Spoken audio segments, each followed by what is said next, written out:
OTB AM. With Gillette, proud supporters of Movember. Gentlemen, let's move.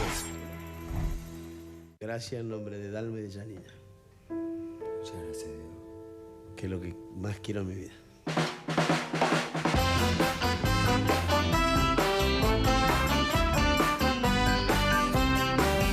Maradona no es una persona cualquiera, es un hombre pegado a una pelota de cuero. Tiene el don celestial de tratar muy bien al balón. Es un guerrero, es un ángel y se le ven las alas heridas. Es la Biblia junto al calefón. Y un guante blanco calzado en el pie del lado del corazón. No me importa en qué lío se meta Maradona, es mi amigo y es una gran persona. El 10 en el alma, guardo la camiseta de Boca que me regaló alguna vez. Diego Armando, estamos esperando que vuelvas, siempre te vamos a querer, por las alegrías que le das al pueblo y por tu arte también.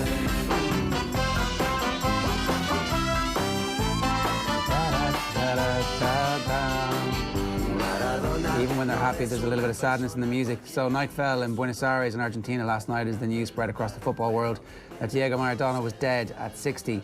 His legacy off the field, complicated obviously, but on the field, he thrilled like nobody before. And in some ways, because he was the first, it's arguable that he's thrilled in a way that nobody's ever going to thrill again. Those debates are probably for another time. We'll talk to Gerry Armstrong about Maradona in Spain a little bit later on. First, though, we are going straight to Argentina, where 3 days of mourning have been declared. Eoin has been talking to Marcela Mora y Rojo. Okay, we are going live to Argentina this morning, and I am delighted to say that we are once again joined by Marcela Mora y Rojo. You're in Buenos Aires. I presume not much sleep has been had overnight, Marcela. Not really, not so far. It's about 3 a.m. Just gone 3 a.m. here at the moment. But yeah, there is definitely a very enhanced sense of a wake, a massive wake going on in the city. Hordes of fans, football fans, have moved to the obelisk in the centre of town, mostly the Boca fans to start off with, in an organised procession with banners and, you know, the club colours and so on. A ton of flowers and candles and prayers being held in various points across the city where he was convalescing, in the northern end of the city, in the district of Tigre, in where he used to live, near his home of many years.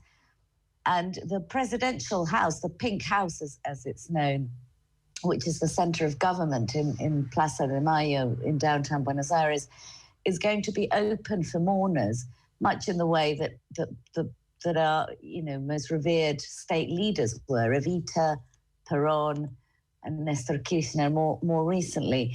So he will lay in wake there, and he can be visited. Currently, it's just the family there. There's been TV crews stationed outside, very, very heavy police presence all around the city, and indeed escorting his body as it moved towards the Pink House. And apparently it was the family's choice. They were offered Argentina Juniors football stadium and various other options. And the president of Argentina said, but of course, the presidential house is at your disposal. And they apparently chose that, and also asked that the visiting hours to the public be restrained to just today. So it's going to be from 6 a.m. Buenos Aires time to about 4 or 5 p.m. this afternoon. Originally, there'd been talk of 3 days, but apparently the family aren't so keen. So we'll have to see what happens. It's interesting. It's really been loud, honking, quite celebratory mood, football chanting, but also quite tearful outpourings of emotion and grief. And I think it's important to bear in mind that Argentina has been in the most strict lockdown due to COVID since March. Things are only just beginning to ease up a little and open up. So a lot of these people are presumably coming out into the streets to pour their grief. having been really housebound for very many months. So I think, you know, a lot of thought needs to go into how this will be managed over the coming days. And I think a lot of thought is going into this. So police, government forces, security forces, even, you know, the family themselves are bearing in mind that this is a huge loss for the people, and also, you know, trying to retain a sense of privacy and mourning in a more intimate manner, which I think would be a first for Maradona and for those close to Maradona. But so it's 3:20 over there at the moment. Are we talking about people being on the street right now as we speak? And is it mostly, as you say, the real hardcore Boca fans out at the moment at this stage in the night, or is it very much everybody still out there going through the night? Because I guess there isn't much else to do at the moment other than mourn one of the greatest sons of Argentina. Well, I'm not too far from the centre of the city and the obelisk, but it's fairly quiet around here now. There was some honking and chanting earlier on.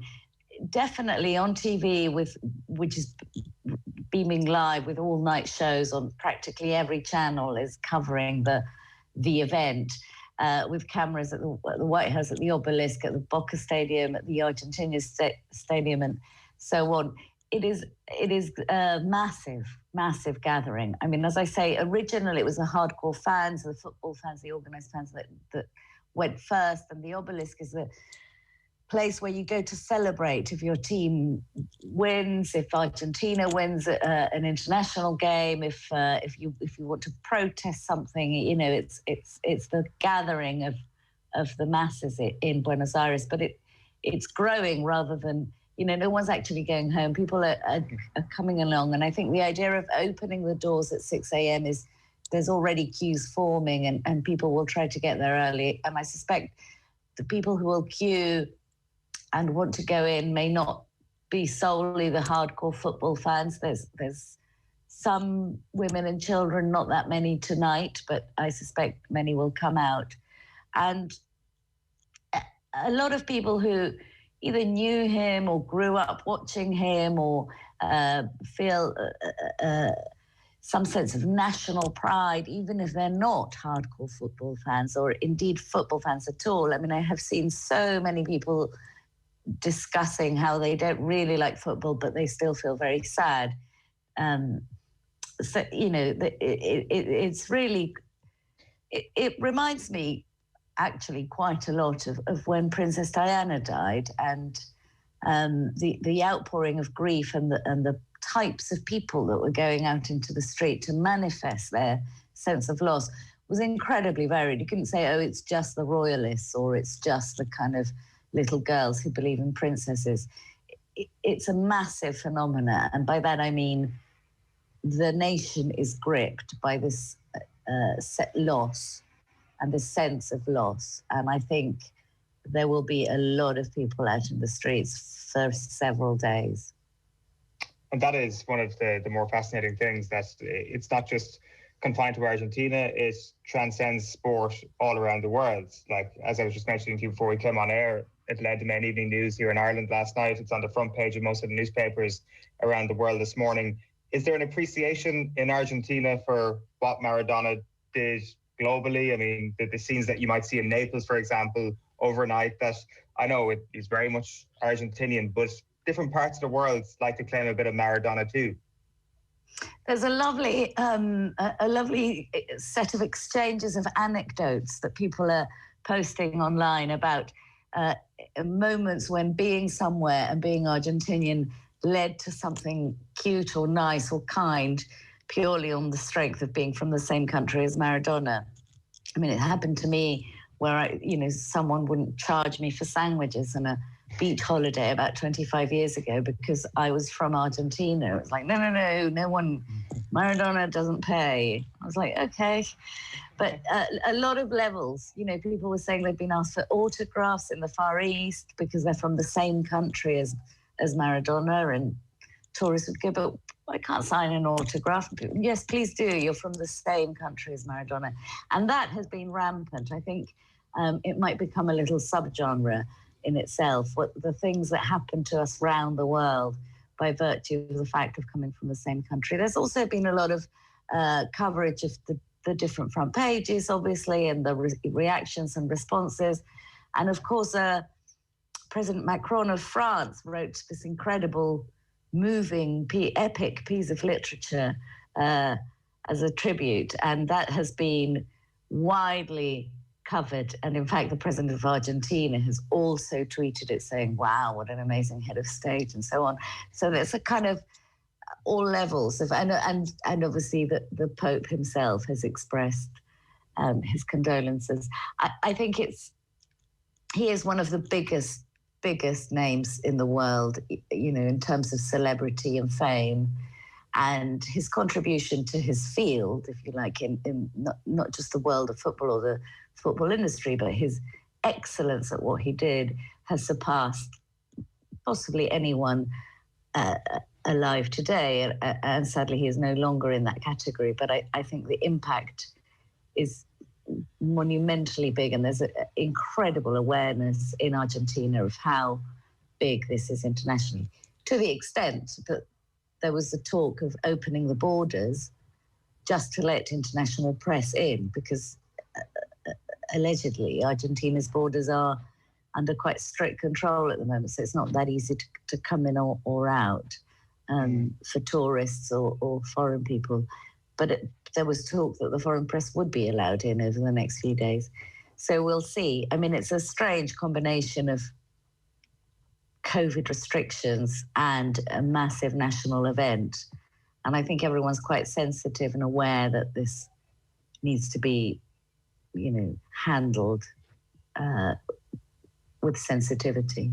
For sure. And one final thing then, just to wrap up on Marcela. By the way, anybody wants to check out Marcela's obituary to Diego Maradona, it's on the Guardian website right now. It is brilliant, Marcela, but I think what's really important when we have these conversations is that we embrace the flaws of Diego Maradona, that maybe very quickly airbrushing a character can happen immediately after death. And I think that Maradona, more than perhaps any other sports person, his flaws are as important. His flaws informed the identity that a lot of people got to know and a lot of people got to love in a way about Diego Maradona, both during his football career and after it. Is that the sense in Argentina over the last 24 hours, that the 3D version of Maradona must be appreciated? I think some people have that sense very strongly. We had some very interesting conversations among women earlier today, and a lot of them talking about how their daughters are responding, maybe, you know, daughters in their 20s and so on, because obviously one of the things he was mostly on the news for in recent years was his rather unsavory treatment of his partners and women. And I think there is a feminist viewpoint, if you like, that's been discussing this. I have to say, the overriding commentary and image and media coverage today, throughout the day and throughout the night, has been the male football press lamenting the loss of the great footballer. There is some talk of his flawed character and quite a lot of laughter and joke about his unreliability and so on. And the drug issue is very, very prominent, because his drug abuse was something he was very candid about and happy to discuss. So that's kind of the accepted flaw that gets publicized. But yes, it's very difficult, I think. I mean, there's always been a kind of line of thought that says, oh, very clever with his feet, stupid with his head, or, you know, a genius for football, but really a very reprehensible being in other matters.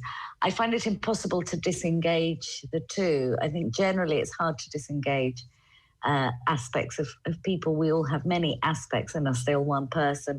But with him particularly, it feels like the flawed and the genius are yin and yang to the same man. And yes, I mean, I myself found it difficult to find the words to pay tribute without being offensive, but also to not mention the things that are really difficult to stomach about him. And I think, as you say, there's a kind of a tendency I think obituaries and the moment of death is a moment of maybe forgiveness and genuinely wishing a restful eternity to someone who's given so much. And it's a very, very delicate balance, and we'll have to see how that pans out over time, over history. Today, it's very difficult to say anything truly critical or judgmental about him, because the sense of immediacy and the emotional immediacy is very poignant. But I think it's important that we don't airbrush is the perfect expression, as you say, airbrush it out so that it's completely not part of his history or his legacy, because it's very much part of who he was, and important that we all take it on board and learn from it and address it and name it, I think. So I'm pleased young girls are aware of some of the issues, and I hope young boys will be too. It's a very good note to end it on. Marcela, it's always great chatting to you. I know you're going to be hopping from interview to interview this morning. Thanks a million for getting up so early or staying up all night, and chat to you again soon. Speak to you soon. Thank you.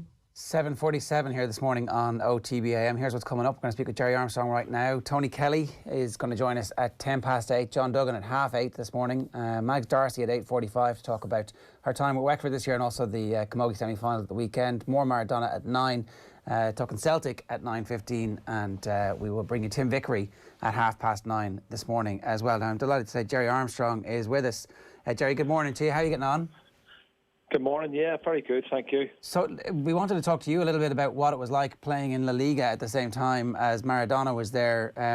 We've seen the scenes of his arrival in Naples as a saviour. Was his arrival and was his time in Spain something that you were even as conscious of as in retrospect you might have been, given how good he was, but actually he never quite fulfilled his potential there? So I wonder how big a figure was he when you were there? He was lauded as a superstar, and when you played against him, I certainly would have preferred to play in the same team as him rather than against him, because he was unplayable at times. And when I played against him, my first game for Real Mallorca, it was the second home game we had that season, in 1982-83 season, and Maradona was in the side with Bernd Schuster and Carrasco, the winger, and Julio Alberto, the fullback, and Vickery was one of the centre halves. I mean, they had a fantastic team, but Maradona was unbelievable. And at one stage, we had a player marking him, but then we had to put two players on him, and even then we couldn't catch him and couldn't stop him. And he destroyed us that day at the stadium in Mallorca, and we got beaten 4-1. But he was a genius. He was just such a great player, and he could go past you. And it was all left foot, but his touch was unbelievable. His balance was unbelievable. And, you know, I always said that he was the best player I ever played against, and George Best was the best player I ever played with. But they were both geniuses and could do things that no other footballer could do. Will you talk to us a little bit about what it's actually like on the field? Because traditionally now a number 10 tends to play very far forward. But when you look at the videos of Maradona, he's actually picking the ball up very deep. Yeah, he did. Well, he was picking the ball up deep against us, and he loved to run with the ball. That was one of his abilities. He had great acceleration over the first 5-10 yards, and that's when he would lose his marker. He would be off there. He was only 5'2". He was a low centre of gravity, very strong and very explosive, and his touch was immaculate. And he would control the ball with the left foot, and then he would spin and go, and he would leave everybody like yards behind him, and that gave him the chance to get away from you. And once he started running with the ball, his balance was brilliant, you know, and he would go past people, and he would force you to foul him, or, you know, and if you're in your penalty area, it was a penalty kick. But everything was all left foot, and I remember telling the marker that was picking him up at Damien Amir was the guy who was marking him, and I said, keep him on his right foot, show him on his right foot. And he went to the byline, and then he still crossed it with his left foot with a scissor kick. He did something I thought, how can you do that at pace? and he did that at pace and put the ball deep to the far post, and then Carrasco came in and scored the goal at the back post. So those were things I'd never seen any other player do before. So he was just an amazing player. But I went out with them, with the Argentinian lads, when we went to play them in Barcelona about 5 or 6 months later in the second league game. And all the Argentinian players in our team, we had a guy called Rolando Barrera, who was Argentinian, very skillful left-footed player. And Veron was another, Juan Carlos Veron was Argentinian. And El Burrito, the fullback, was another one. They were all friends of Maradona, so they said, we're going to meet Maradona before the game tomorrow night. Do you want to come out and have a beer with him? And he was great fun and good entertainment and a real character. But he was an amazing footballer. Tell us more about that, Gerry. What was that night like? Well, but because we had the game the next day, we had a little caña, and it was like a small beer, and we just chatted to him for 10 or 15 minutes. It was just acknowledgement. They were very close friends, and he kept in touch. All the Argentinian lads kept in touch with each other, and Diego was happy to come and meet us outside our hotel in a little bar and have a chat for 15, 20 minutes and say, well, look, good luck tomorrow night. I'll see you tomorrow night. And actual fact, we drew the game the following night. We drew 1-1, went 1-0 up, and then they equalised later on. But, you know, he was a lovely guy to actually be in his company with then. And that was 1983, back in the day. What's the new camp like? Did they love Maradona in the way that, you know, they've obviously come to love Messi? Were they aware that they had something really special at the time? Oh, absolutely. I mean, you only have to see him on the pitch and what he can do. And you knew, you know, sometimes it's difficult when you're watching it on television, but then when you're on the pitch on the same level as him and you try to get near him and he's gone, he's past you, that's when you think, wow, you know, this guy really is something special. So the fans loved him in Barcelona. He never fulfilled his potential, certainly not there, but he went on to show what a wonderful player he was. And he's still revered in Barcelona, but he could have done, if he'd have stayed on at Barcelona, he could have done a lot more. It just depends on who wanted him at the time and if he fitted in. Yeah. But I saw the genius there. There's no doubt about it. There was obviously incredible injury problems at Barcelona as well. You learned how to look after yourself on the Gaelic football pitch, so I presume the rough and tumble of La Liga was something that maybe you actually liked. For Maradona, he just, like we keep seeing the videos of him getting kicked and kicked and kicked, and eventually they break his ankle. What was that league actually like at that stage? Was it really not a safe place for the skillful players?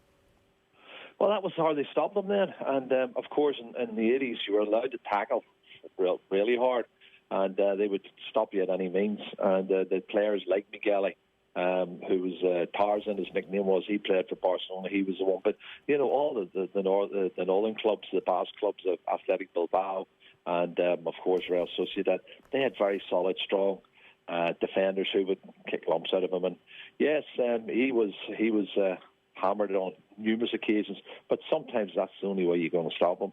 And he didn't like it, but listen, he accepted it to a certain extent. I think the likes of Lionel Messi, when you watch him now, and he gets kicked quite a bit, but he sort of seems to roll with it a little bit more. Maradona was more muscular, and Messi was a little bit more slighter. But you know, again, it's all about balance, and it's about your concentration levels and your intensity. And Maradona had this intensity when he had the ball. It was like it was stuck to his foot, and you couldn't get near him, and you just couldn't stop him.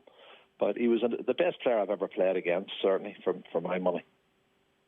When you share the dressing room with those Argentinians, you obviously talk about going to actually meet Diego Maradona at one point. Even before that moment, was there a sense of reverence from them towards him, even from his contemporaries at the time, people who would have played alongside him?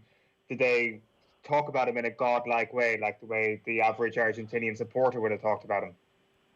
Yeah, absolutely. And these guys grew up with him. You know, Rolando Barrera and him were of a similar age, and of course they played at the same sort of club level, and they knew this boy was a real talent, and they knew that he could do things that other players couldn't do. So no, that was definitely. But he was good company. You know, he was funny, and he was a bit like Gaza as well. You know, that sense where he loved to tell jokes and stories, and the lads loved it. So. It was one of those. I was very privileged to actually be with them in their company at the time, and I tagged along with my roommates. Yeah, it's an incredible company to be in. So what happened then the night after you played him, or the night of the game? Was there a re-invitation, No. Well, we played them on the Sunday night at the new camp, and it was quite an intense match because they were obviously a better side than we were, and we were very solid. But we had the same guy marking him, and he kicked lumps out of Maradona, and that was one way that we stopped him playing that day. He didn't really have as much of an influence, because I don't think he wanted to get kicked anymore. But we took the lead in the match, and we were trying to hang on. But in the end, the talent that they had in the team, with the quality of the players they had, including Bernd Schuster and Diego Maradona and Carrasco, they just kept one attack after the other, and eventually got an equaliser. We were happy to walk away with a point, but it was afterwards. It was like shake hands and well done. But again, we didn't see him. I didn't see him then for probably another 3 or 4 months when we drew them in the quarter-final of the League Cup, and we played them at New York and beat them 2-1 in New York, and then we lost 2-1 to them in the new camp in the second leg, because there were two-legged affairs then, and then it went to extra time and penalties, and we lost on penalties 6-5. We lost on penalties to Barcelona at the new camp. I think that's the only trophy he wins when he's at Barcelona. He certainly only won one Copa del Rey while he was there, so it might have been that year. That was a Copa La Liga, so it wasn't a Copa del Rey, because they actually got beaten by Valladolid in the semi-final. So I was surprised, because I thought was Barcelona beating us. I thought they'd go on and win it. But no, they didn't win the Copa La Liga that year. Right. Valladolid won it. So yes, he did. He won the Copa del Rey that same year. But that was another cup competition. Gerry, thanks a million for joining us this morning. Great to talk to you. Lovely. Thank you very much. Cheers. Thanks a million. Take care. That's Gerry Armstrong there giving us some thoughts about memories about his time in La Liga in the 80s, when obviously he's sharing a pitch with Maradona. More Maradona content coming your way a little bit later on as well. A couple of quick comments to get to. When you watched him, it was like he had a ball on the string. One of the first to bring such a high level of skill, entertainment and joy to the game. Different class, different class. I'm 51, says Music Man. Maradona has been the best footballer of my lifetime. R.I.P. Diego, you'll never walk alone. Tim Vickery spoke beautifully on Maradona, and we'll bring you that a little bit later on Off the Ball a little bit later on too. So what are we? It's 7:58 this morning. If there's something you'd like to say, if there's something you'd like to talk to us about, whatever it is, sports related or non-sports related, feel free. 0879 180 180 is the text number. We've got plenty of time for your text this morning. Plenty more coming up on Diego Maradona across the show as well. But after 8, we have an exclusive interview with Tony Kelly after his magical winter of hurling came to an end with injury, really, last weekend against Waterford. We're back after these. OTB AM. This is OTB Sports Radio. The Sunday Paper Review on OTB. And it got me thinking, I think, about a lot of the arguments that are made, Joe, around the social value of sport. And I think you'll see a theme, and many of the listeners will see a theme in the newspapers today about why, on the one hand, sport should be given an exemption because the social value and all of the things it brings. And this is what Eamon Sweeney is saying. But we need a bit of humility here, I think. Digesting the best stories on the back pages every Sunday afternoon on OTB Sports Radio. Tune in 24/7 on the OTB Sports app. I remember I played against France in the Stade de France over in Paris. And I tell this story all the time that it wasn't my best game, but I got taken off after 50 minutes. And the following day after the match, I just tried to keep my head down. I didn't want to read any papers. I didn't want to look at any of the coaches in the eye. I just knew I needed to get to Monday morning for training to start again. And I got a text message from one of my good mates from Monaghan.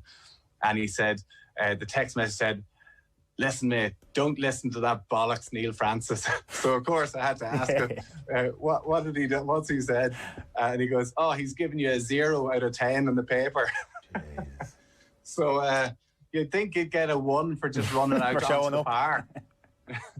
But so listen, at that sort of stage, I wasn't probably playing that well, and that hit me quite hard as well. And it took me to go back to Ulster, to Mark McCall, who was the head coach at the time, who's now the head coach at Saracens, brilliant head coach. And he kind of put his arm around me and, told me to focus on what I was doing with Ulster. And after a season or two, I really found my confidence again, got back playing some good rugby and eventually pushed my way back into the Irish team. What did you do? What did you do to get that confidence back? Was it just hard work, or was there certain skills you went after? What was the key things that changed that dynamic for you? A lot of hard work, a lot of soul searching. I actually went to see 3 sports psychologists, which was something that my mum kind of pushed me into doing, because back in these days it wasn't something people did.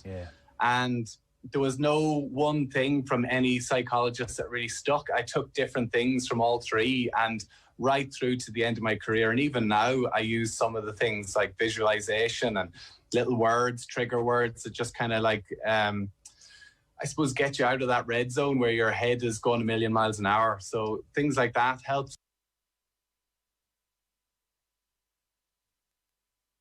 Bet smart this season with stat betting on the Boyle Sports app. Bet on shots, shots on target, tackles, passes, assists and more, all powered by Opta. Plus, put your feet up and cheer your bets home with free live streaming on every UK and Irish horse race. Why not check out the hottest action on the biggest sporting events right now on the Boyle Sports app. Boyle Sports. This is betting.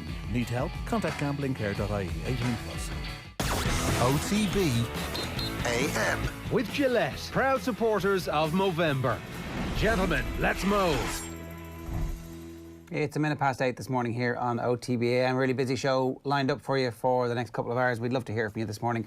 0879 180 180 is the number. You'll have seen a clip there with Bernard Brogan interviewing Tommy Bowe from episode 2 of the Bernard Brogan podcast. It's available for you right now on the OTB GAA podcast channel. The Bernard Brogan podcast is brought to you thanks to SuperValue, #support where you're from.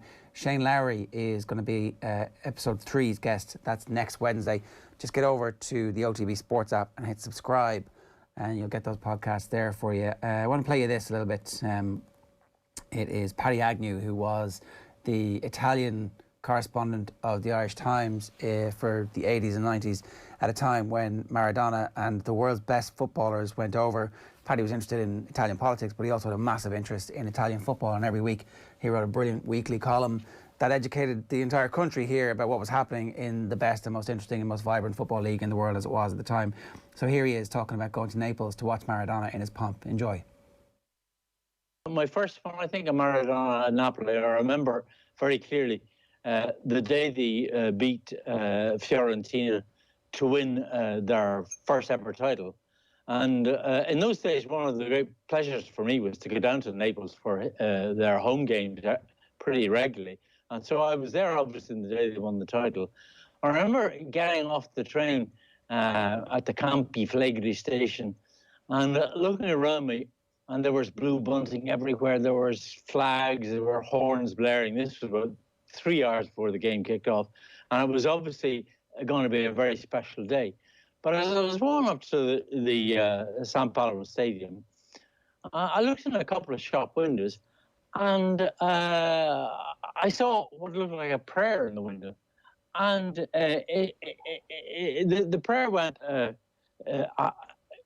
this. Well, down. I'll have to look it up, remind myself of it. But our Maradona, who takes the field, we have hallowed thy name. Your kingdom is Napoli. Do not lead us into disappointment, but deliver unto us the title. And that prayer just about sums up the extraordinary bond, the extraordinary link that there was between Maradona and Napoli, Maradona and the city of Naples, Maradona and the Neapolitans. He really was fantastically important to the club. Not for nothing, he re-established a sense of southern pride in a city which had for long been berated and criticised by the Northerners for being chaotic, disorganised and mafia-ridden. That mafia-ridden point there that he makes comes through in the documentary. I hadn't seen the documentary. I started to watch it last night. And the unveiling of Maradona is this unbelievable moment for the city of Naples. It's the first time that they've had somebody who you can generally classify as a superstar. It's a team who are trying to avoid relegation year after year, and they've just signed what they think is the biggest star in world football. And the press conference, he's brought into this chaotic scene where he's brought into a room and there's people banging on the roof because they realise that he's in there, and the whole stadium is full, and he's going to be going out to be introduced to the stadium. And the very first question, in a press conference where the guys organising it are saying, and they're screaming at the press to step back, step back. It's so busy and claustrophobic. Step back, or we're gonna cancel this. And the very first question is, I just want to ask Mr. Maradona, how much does he know about the Camorra and the influence that they have in the city of Naples? And it's like, what? This is the first question at the press conference to unveil the greatest footballer in the world. The very first question is, you know that this place is like a mafia shithole, right, Maradona? Do you know that? And the president grabs the microphone and says, I'm going to answer that. And he stands up and eventually throws the journalist out. It's like unbelievable bravery from the journalist and like incredible prescience, because later Maradona becomes completely taken over like a cheap store in The Sopranos. He just gets taken over by the ruling family in the Camorra. Not even the ruling family, the secondary family in the Camorra, who use him to, you know, run small events and give him gold watches and shoot the shovel of cocaine in his direction whenever he wants it. So, I mean, an unbelievably brave and brilliant question. And unfortunately, it turns out Maradona didn't know enough about it. So anyway, what are we at? 6 minutes past 8 this morning. Time for something entirely different in in many respects. Tony Kelly, good morning to you. How are you? Not too bad. Not too bad, no. Have you been reading a bit about Maradona? Have you been down a YouTube wormhole over the last 24 hours? I haven't actually. Just seen it on Twitter yesterday evening, and that's about the extent of it. I haven't. You're too young. Isn't that the problem? Haven't been down the YouTube hole yet. Well, it's ahead of you anyway, hopefully. Yeah, I know what you've seen. Obviously, I've seen clips of him. In fairness, probably a bit young before my time, but definitely seen clips of him. And yeah, as he said this morning, what a fantastic player. Come here. How is the ankle? What is the actual situation with it? Yeah, so I just got a cut, I suppose, on Saturday evening, or on Saturday against Waterford. So just a bit of ligament damage. So in a boot now for a couple of weeks, and try and build it up then after that. And yeah, it's not going to keep me out. It's not going to keep me out too long, maybe 4, 5, 6 weeks. So yeah, could have been worse. But obviously the biggest disappointment of the weekend was losing. I suppose that kind of maybe compounded it all then. How did it actually happen? It was just over the sideline. I kind of got a cut in the warm-up. I got a cut maybe in Conor Cleary in the warm-up. We were doing kind of a shooting drill, kind of a goal shooting drill, and I got a cut in him, but it was fine after that. And then kind of heading out towards the sideline, whatever way I kind of came down, kind of on the AstroTurf near the sideline, it just kind of gave way to me and kind of went over on it. And yeah, look at it, just kind of one of those things. I've done it before. I did it 3 or 4 years ago as well on the same ankle, and much worse actually. So it wasn't too bad this time around, but.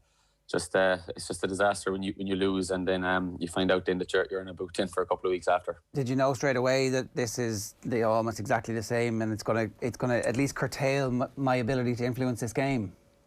Yeah, I've had ankle trouble where you roll it in training, or you roll it playing a match, and you kind of know when you do a job in it, and you know when when it only maybe take 2 or 3 minutes to run off. And I knew Saturday evening when I did it that it was on the more severe side, but look, I got back in the field. I was able to do a small bit, and it's no excuse either. It was once the adrenaline kind of gets going in the match, you kind of forget about it. The only restriction part was maybe twisting and turning. A straight line running or anything like that. It wasn't too bad, but it was kind of Sunday morning. Then when you kind of get up, you know that you've a bit of damage done to it.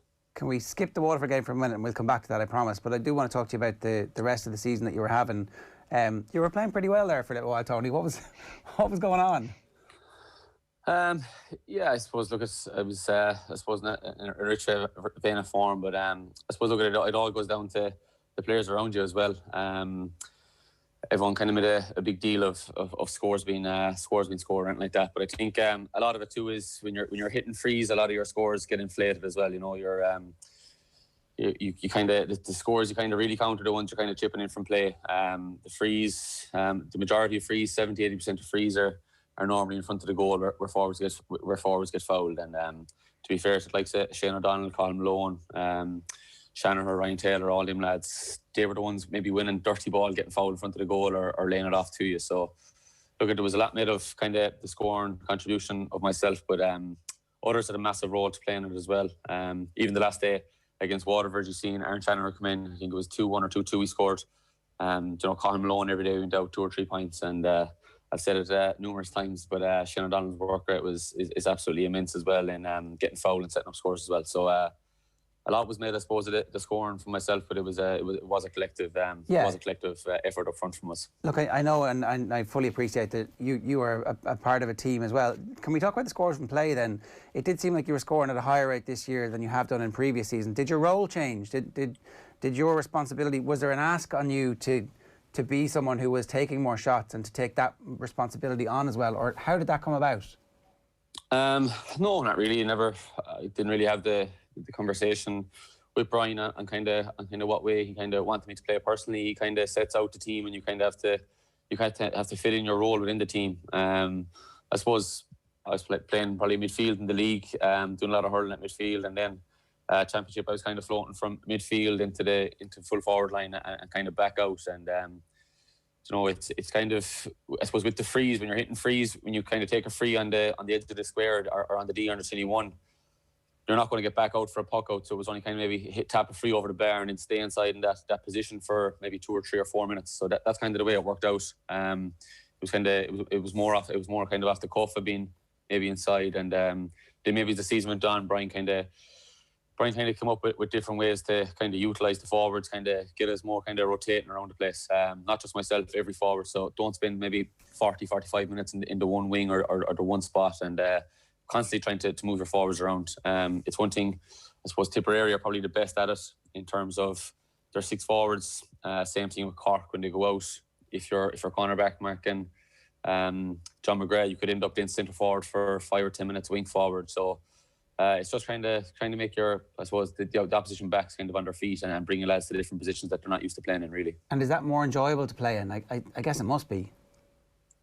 Oh, it is definitely, and especially when you go out and I suppose you're maybe there's some probably man marker or lad probably detailed to mark. You're trying to bring them. You probably know them first of all where they're used to playing. Maybe if it's a centre back, bringing him maybe in full back or corner back or out midfield, or if you're on a midfielder, maybe bringing them in corner forward and making them play corner back. So it's about bringing people in maybe where they're uncomfortable, and as a result of then you're either trying to create space for others around you or you're trying to take advantage of them playing a different position, really. What sort of player don't you like to see coming over to mark you in a game, Tony? I often find that the hardest, sometimes the hardest kind of is the player that makes you mark them. I always say that the hardest person I've ever marked in hurling is Colm Galvin in Clare training. You go out and mark him midfield. It's you spend, out of the 70 minutes, you could spend 35-40 of them following him. He's got a perfect balance with he's able to pick you up in important stages. He'll let you kind of float back around your own backs, and then when you come out to midfield, he'll pick you up. But then he'll make you mark him. Then he'll bring you on a marauding run up the other end of the field, or if he gets a point or two off you, then that makes you kind of sit back and go, right, I need to start picking this fellow up. So I think he's the hardest person I've ever marked, because he's able to do both roles extremely well. He's able to mark, but he's also able to make you mark him, if that makes sense. What's it kind of like actually being in that zone where you know you're in a very, very rich vein of form, as you say yourself there, knowing that kind of scores are going over for you, that you're getting the opportunities, that intangible thing that you're just playing well, and there's very little that the opposition can do about that. What is that like, those couple of weeks between like the Limerick game and the Wexford game in particular, when there was a lot of great stuff written about you? Yeah, you've just got to kind of block it all out and kind of concentrate on your own game. Look, it's like when you have one good game, the goal is to try and back it up again the next day. But I suppose the biggest thing I've kind of learned the last few years is be patient with it. Every game is completely different. You go out one day, you could get on loads of ball, you could get loads of scores. The next day you could go out, you mightn't be on as much ball, but you've got to try and be as effective then for the team in terms of work rate, running off the ball, creating space for other lads, and eventually I think the harder you work, I think, and I suppose working smart as well, not trying to run around the place, trying to get on loads of ball and end up doing nothing, kind of work smart and take your chances when they get them. So every game is completely different. When you're a rich vein of form, you can kind of put yourself under more pressure to score more than you did the previous day, and I suppose that's not the way I approached it. You got to be patient with it, and as I said, I suppose for any forward, I suppose the biggest thing is just kind of work rate, really. A hook or a block or a turnover can be as important as a score to get you into a game. And as I said, I just took it every game at a time this year. And was that new? You just got to try and... Is that new, Tony? Were you putting yourself under pressure in previous years? I suppose when you're younger, you kind of, as a young player coming in, maybe the first 2 or 3 years, you're trying to impress every day you go out. And I suppose the more experience you get, then you kind of realise the flow of a game. The biggest thing I've learned, I suppose, is patience more so than anything. I remember before, you'd often kind of be judged as a forward. I always felt you'd be judged on kind of what you scored when I came into the senior panel or senior team first. And as time went on, I kind of realised that you could go through a game, you could go through 50, 55 minutes of a game, you might be on the scoreboard, but you could have impacted it in different ways in terms of getting on ball, tracking lads, and then maybe for the last 5 or 10 minutes, you'd often find a game might open up and you could actually get 2 or 3 points towards the end of a game. So after maybe 3 or 4 years on the panel, I began to realise that patience was the key. I often found in my younger days, if I wasn't on ball early, I ended up kind of traipsing around the field looking for it. I'd often be back in my own half-back line.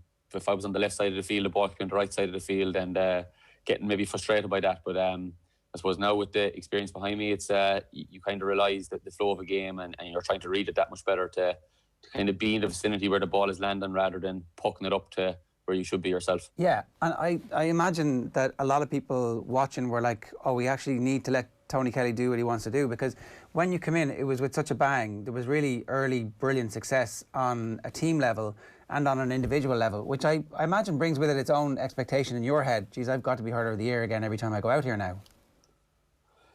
Yeah, look, I suppose when you come in and we had team success, I suppose, from underage when you come in and 2013 as well, and had, I suppose, team success straight away in the senior as well. I suppose there is that kind of the pressure collectively and individually again the following year to try and replicate it. And I suppose for the first maybe year or two after it, you're constantly trying to replicate it, and you're trying to work hard towards that goal. But look at then maybe going back then from maybe 2016 onwards, the team has changed so much that it's become such a distant memory. And yeah, look, it's 2013 was great, but it's well forgotten in terms of ourselves now. We won't look back on it until I suppose we're probably finished. And as I said, we've new management in place now, and look at the pressure that's there now is trying to maybe win a Munster Championship or get back to Croke Park in All-Ireland semi-final and final day. And I suppose that's the difference as well. I suppose in 2014 and 15 it was all about trying to win the All-Ireland again and replicate it, whereas now it's we're just trying to take kind of each stage and each game as it comes. And I suppose it'll be no different heading back now in January or February. It'll be in a stage process. So your league, your Munster Championship, and hopefully heading to Croke Park next year. It feels with the performances that the team put in this year, with so many players out for various reasons, that actually if you get everybody back next year, you'll be way closer than maybe, I don't know, the rest of the country thought you were. It felt like you were kind of stuck a little bit. But this year there's been enough players putting their hands up and enough cohesion and a kind of clear identity for the team that actually you're not that far away. When you look at the turnaround that Waterford have had from last season to this season, there's not that much in it really in Munster hurling at the moment. Is that a good thing, or is that really annoying that you're actually so close and haven't got there? Yeah, look, you can look at it kind of either way. Personally myself, I look at it as a positive. I think this year, Brian, the management, they had 9 or 10 new lads played this year. It was either their first or their second year kind of on the panel. So in a way, it was mighty to get them experience, get them games under their belts. And as you said, then the caliber of player you're missing. Like John Conlon was close. This year he was back. He was actually back in full contact training the week before the Waterford game. So he'll be raring for go for the league in January or February. Colin Galvin as well is close to being back from injury as well. And yeah, if we can convince Mr. Duggan outside in Australia to come home as well, he'd be a massive throw into us as well. So yeah, look, we have, I suppose Brian he went with we had a bit of experience in the field as well, but I think the important thing this year was seeing what some of the younger lads were made of, and in fairness, that a good few of them did impress. So yeah, look, we're not that far away, but we're no illusion too that we have an awful lot of work to do. I look at, as you said yourself, you kind of have, if you're looking at the championship this year, you are looking at the 4 teams that are left are probably that bit ahead of everyone else in the country this year. So it's about closing that gap, and I suppose starting fresh in January and seeing where it goes from there. Did you almost risk John Conlon in the game against Waterford? No, I don't think you do. I don't think you do, for the simple fact that next year's championship is so close. If there was a bigger gap, I suppose maybe to it, I suppose it still is a risk. But with the championship so close, I think the league is starting in February. A lot of teams will be back in January training, so it is only kind of a month away before he probably gets in the field on a maybe a Munster League game or an actual Alliance League game. So no, I don't think you do risk it. I think maybe if we got over this weekend, you maybe get another week of contacts under his belt. But no, I don't think that's something you'd risk and jeopardise just for fear, touch wood, that something else maybe went wrong and he was to miss next season. So I don't think that's something you risk. Just as a pure hypothetical, Tony, we're not talking about anybody in particular here, definitely not talking about any specifics, but can you give the All-Star Award for Hurler of the Year to somebody who didn't make the All-Ireland semi-finals? No, I think the Hurler of the Year, I think will come probably from the 2 semi-finals of the weekend. I'd say there's probably the 2 biggest games of the year are left, and look, I think there's probably going to be 2 or 3 lads probably sticking their hand up for that award.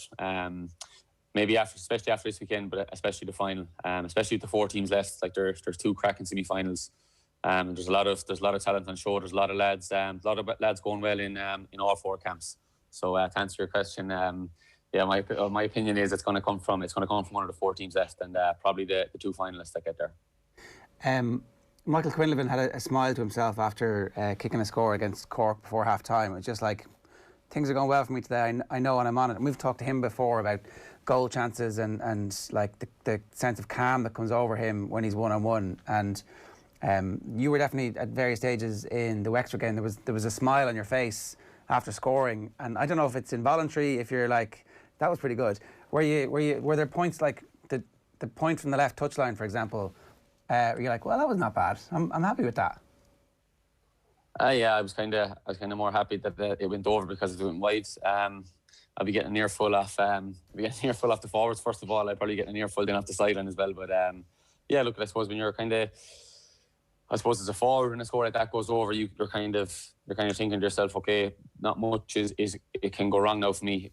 Not much can go wrong for me here today. So it's probably about getting your hands on the ball in. I suppose confidence is sky high at that stage. And again, as I said, it's just making sure the simple things when you're on form like that. Just make sure the simple things and kind of the rest nearly takes care of itself with the amount of confidence you're playing with, and the confidence in, I suppose, your own ability to score or get on ball. So as long as you keep the simple things intact from A to B to C, when you're in confidence like that, scores like that tend to happen and tend to go over. And if you miss them, do you forgive yourself as well? Because look, I have to try these things. That's the whole point of being here.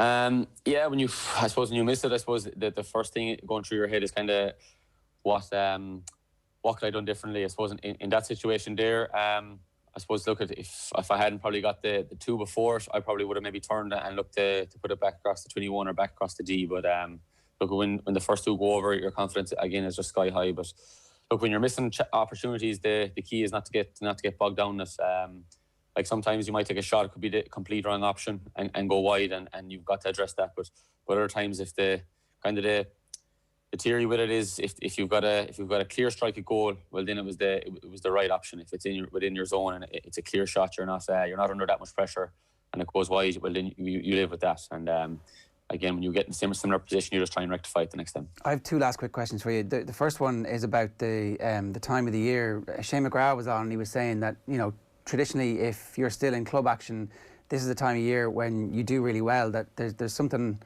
about, I don't know if it's a low centre of gravity or whatever it is, that actually the pitches in this time of year really suits you and you can take advantage of that. Is that something that you felt, that actually when the air was a little bit cooler, and I don't know, he seemed to have some kind of hurling sense that the pitches this time of year, the style of play, all suits you perfectly. Did you feel that? I prefer hurling in this time of year always. I prefer kind of hurling in the winter, and it was born out of playing Harty hurling inside St. Flannan's College. I loved playing Harty hurling in October, November, January time, February time. When I was in Flannan's, I used to love you'd be going to Nina, you'd be going down to Clare, you'd be playing in Waterford, playing in Limerick, and just loved playing Harty hurling. I think it was maybe born out of that. Because when I go back to the club, I love this kind of time of year. I don't know what it is. Maybe it's a myth or maybe it's my own head. I feel you don't get as tired playing in cooler weather or wetter weather or damper weather. Whereas in the summer, sometimes you'd be gasping for air. And I don't know. I just love. I do enjoy playing this time of year for whatever reason. And again, maybe it is all a myth in my head, thinking you can't get tired when it's raining or you can't get tired when it's dull outside. But so I was born definitely out of playing Harty hurling inside St. Flannan's College. They need to find some kind of compression chamber that you can just pop out of in the middle of summer and go, oh, actually, I feel like it's winter. And then the other thing was you're I think 27 in December, is that right? Yeah, 27 in December, yeah. So this year a big deal has been made out of the 32-year-olds in that class from 07, 08. It's TJ Reid, it's Richie Hogan, it's Callan, it's Joe Canning, and there's a fifth one. It's Patrick Horgan, I think. Yeah. You've got another 5 years before you get there. So, this should be you coming to a peak. Not to put you under any pressure here, but, do you feel that, sense of, look, this is here for us now. If you look around that Clare dressing room, if you get the lads back from injury, those young lads who've come through who are there for 2 years, you have to be a leader on the field, obviously, and have been since you came through it. Is that the other side of your game that you're adding now, telling them, look, come on, this is here for us right now. Look, we are so close to this. Yeah, definitely. Again, it goes back to the more experience and the more time you've been around it. I suppose when I came in first, we had great leaders in our dressing room, the likes of Bugler, Paddy Donlan, Colin Ryan, Fergal Lynch, all them things. Even Bach, Brian O'Connell was on it when I first came in as well. So you look to them lads for leadership and taking small pieces off them.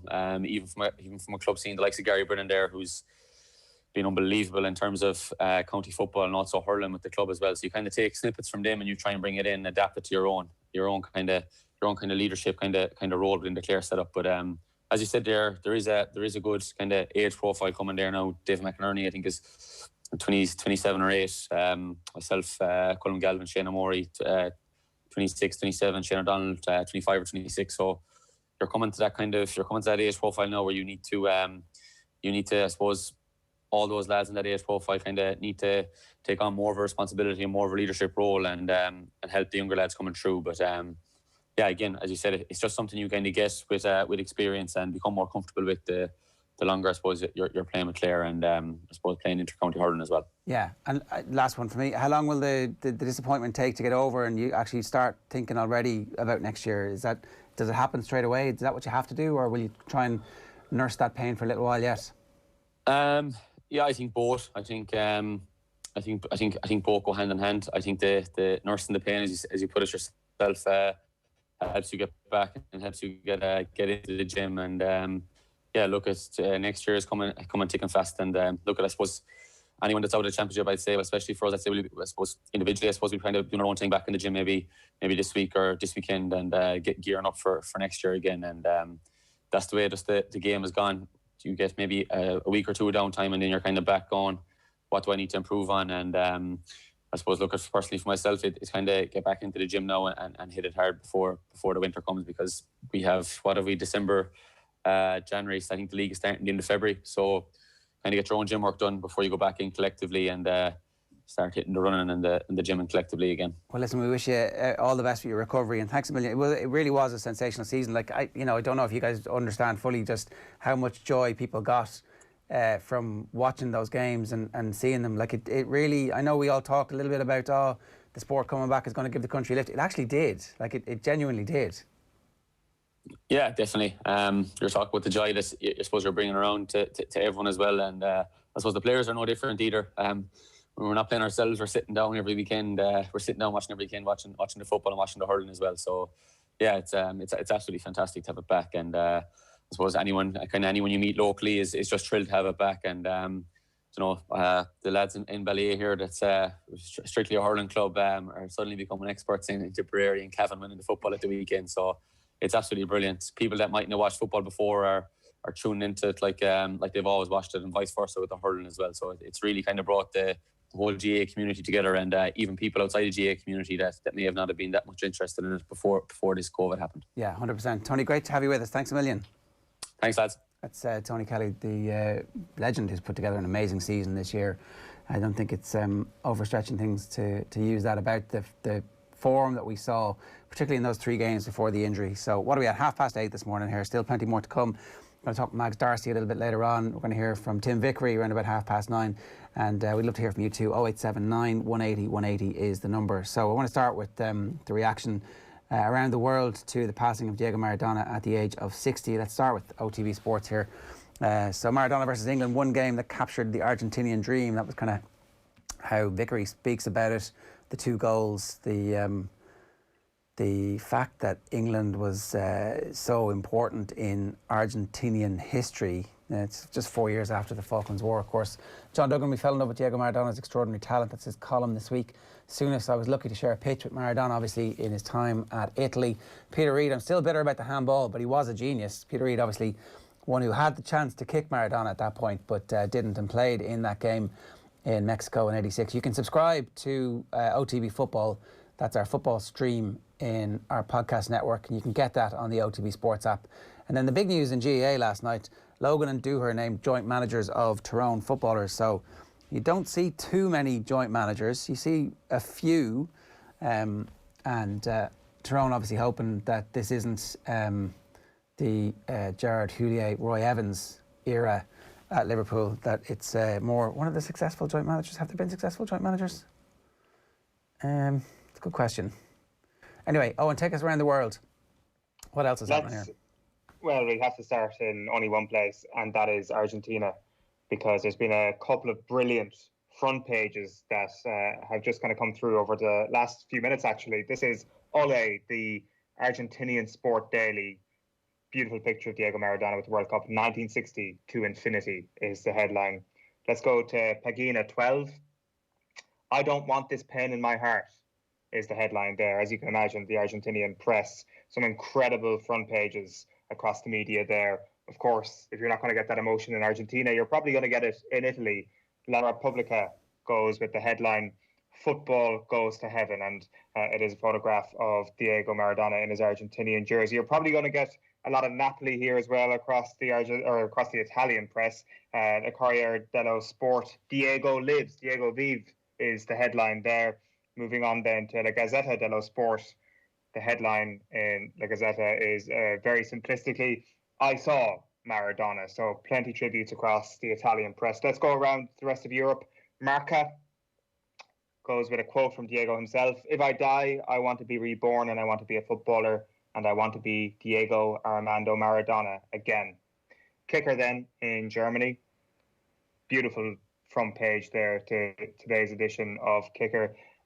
Let's move on to Hungary then. By the way, Nick Harris at Sporting Intelligence on Twitter has got a great thread of all these.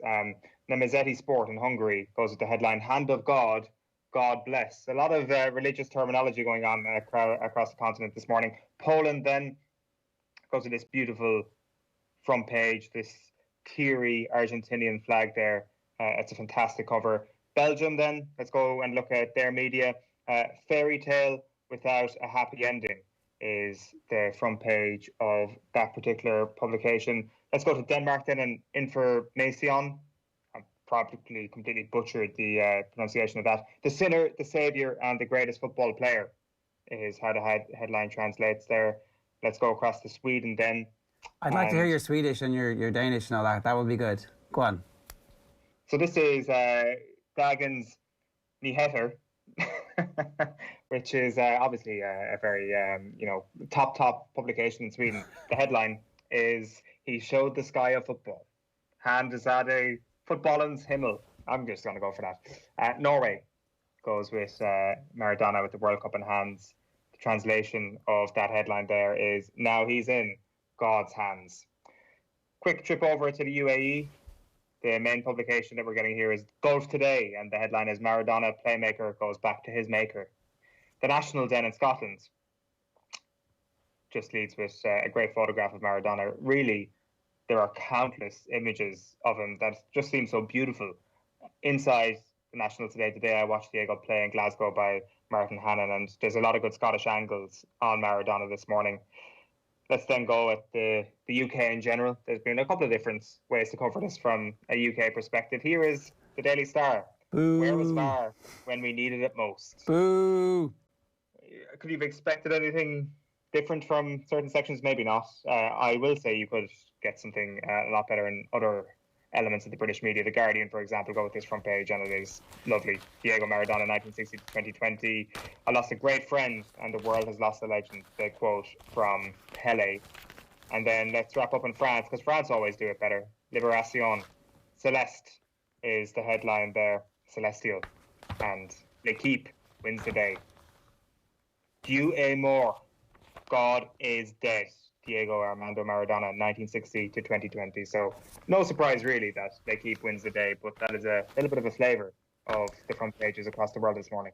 The Guardian's back page is the famous picture against Belgium. That Belgium game. That Belgium game, I'm still very, I'm still bitter about, because my parents didn't let me stay up to watch it. And now I'm thinking, like, I was 9 years old. I could have stayed up until the middle of the night. Like, what were you doing? So I haven't phoned them up angrily to denounce them just yet. I'm going to wait a couple of days until my anger cools and pick a 40-year-old fight and go, what the hell were you thinking? What? Yeah, the back pages are all in the hands of God. It is that, in fairness, and that's the London Times as well. So they're not being too bitchy about it. The Irish Daily Mail, that one there. The Sun. One day, hopefully, we'll kick a football together in the sky. Pele on fellow great Diego. So, yeah, I don't know if, like, when did you first become aware of Maradona, Owen? How did that work for you? The unhealthy pictures of Maradona probably is the first time you've become aware of the modern version of Maradona, or the hand of God via the incessant British interference in our media. When one of those two things is the first thing. So it is kind of like a negative image that you would have had, first of all, before you actually become aware of how unbelievable a footballer he was. So that's it for me. Obviously don't remember him playing football. Obviously don't remember any of those World Cups. Wasn't alive for any of them. But the first thing you see is either, an update on Maradona and what he's now done in the news, or, the latest programme from British Channel talking about the worst moments in history and hand of God. I know, it's amazing. It's absolutely amazing. I was watching the documentary last night, and when he scored the handball, I had this involuntary laughter. Like, it was just absolute laughter. What have you just done? That's amazing. That's unbelievable. And here it's like, in all the stuff that we had to consume, oh, what a cheat. What a cheat. I can't believe he cheated. I'm like, kneel back, and he's your hero. Like, you're so hypocritical and so gee-eyed with nationalism that, look, we are too, obviously, unbelievably so. But we're post-colonial, so it's a cool one. But anyway, the English response to that has really, I don't know. I think you can trace a lot of Brexit issues to how people, if you ask them, what do you think about Maradona? If they say cheat, you're like, you're one of Farage's boys, aren't you?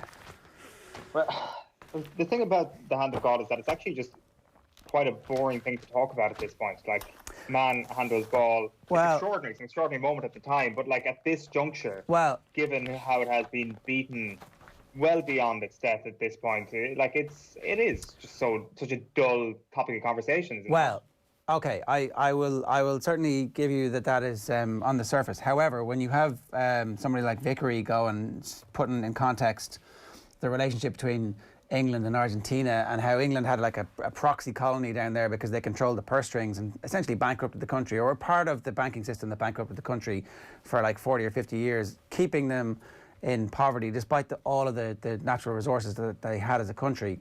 Not the only reason, of course, but partly there. And when you think of those in those terms, and here's this little midget essentially out jumping this giant colossus of a goalkeeper, and it's like, well, what a great goal that was. What an amazing moment. And he describes it much better than I've just done a little bit later on. So, John Duggan is here with us. Sorry. Gerry, good morning. How are you getting on, John? I look a bit heartbroken, like a lot of people. I think your mic might need to switch on there, is it? Sorry, yeah. Yeah, no worries. We'll get you. 087 9 180 180 is the number if you want to get in touch with us this morning. And I think we might have you now, JD. Is that okay now? That looks like it, yeah. Yeah, it's just been a bit of a manic morning. It's I've been pretty heartbroken. Like a lot of people that were lucky enough to see Maradona play football. I was 7 years of age when I watched the 1986 World Cup, and I fell in love, and the love endures. I've never really been struck by the noise around Maradona, the meetings with Fidel Castro, the alcohol, the drug addiction. None of that stuff really ever stuck with me. What always stuck with me was the goal against England, the second goal, the balance against Belgium, the dribbling on those pitches, the close control, that magic pass for the winner in the 86 World Cup final for Bursaga, what he did at Naples. Football is a global religion, and I was a huge devotee, and Maradona was the god in my eyes. And I'm not surprised that he's passed, but it's still a shock to be reading about it, to be talking about it, to be writing about it this morning. That's the thing. There was no sense of this being a surprise, and yet it was still shocking. Like, it's still, it's not shocking in that a man who's led his life has died at the age of 60, and it's a premature death in many respects, although again, people are kind of saying that this could have happened any time over the last 15, 20 years. So it's not premature in those respects, but it's still this massive moment in your childhood. And it's hard to explain what 1986 is like in Ireland, particularly for like a vast swathe of us who didn't live in Dublin, and I lived outside the town, right? So we didn't have BBC, so I never saw a match of the day.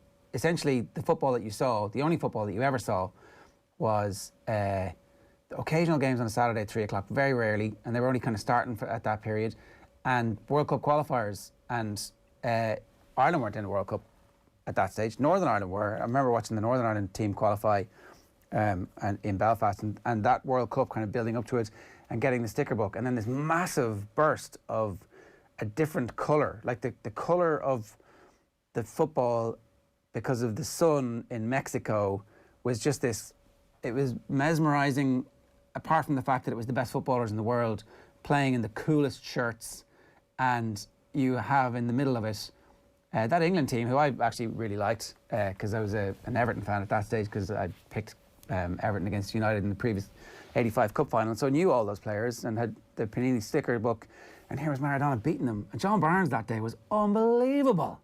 He comes off the bench and nearly saves England in that game. It's kind of forgotten about now in the annals of football history, but he was unbelievable. So that game is absolutely titanic, and that's the birth of football as far as I'm concerned. That's getting into football properly.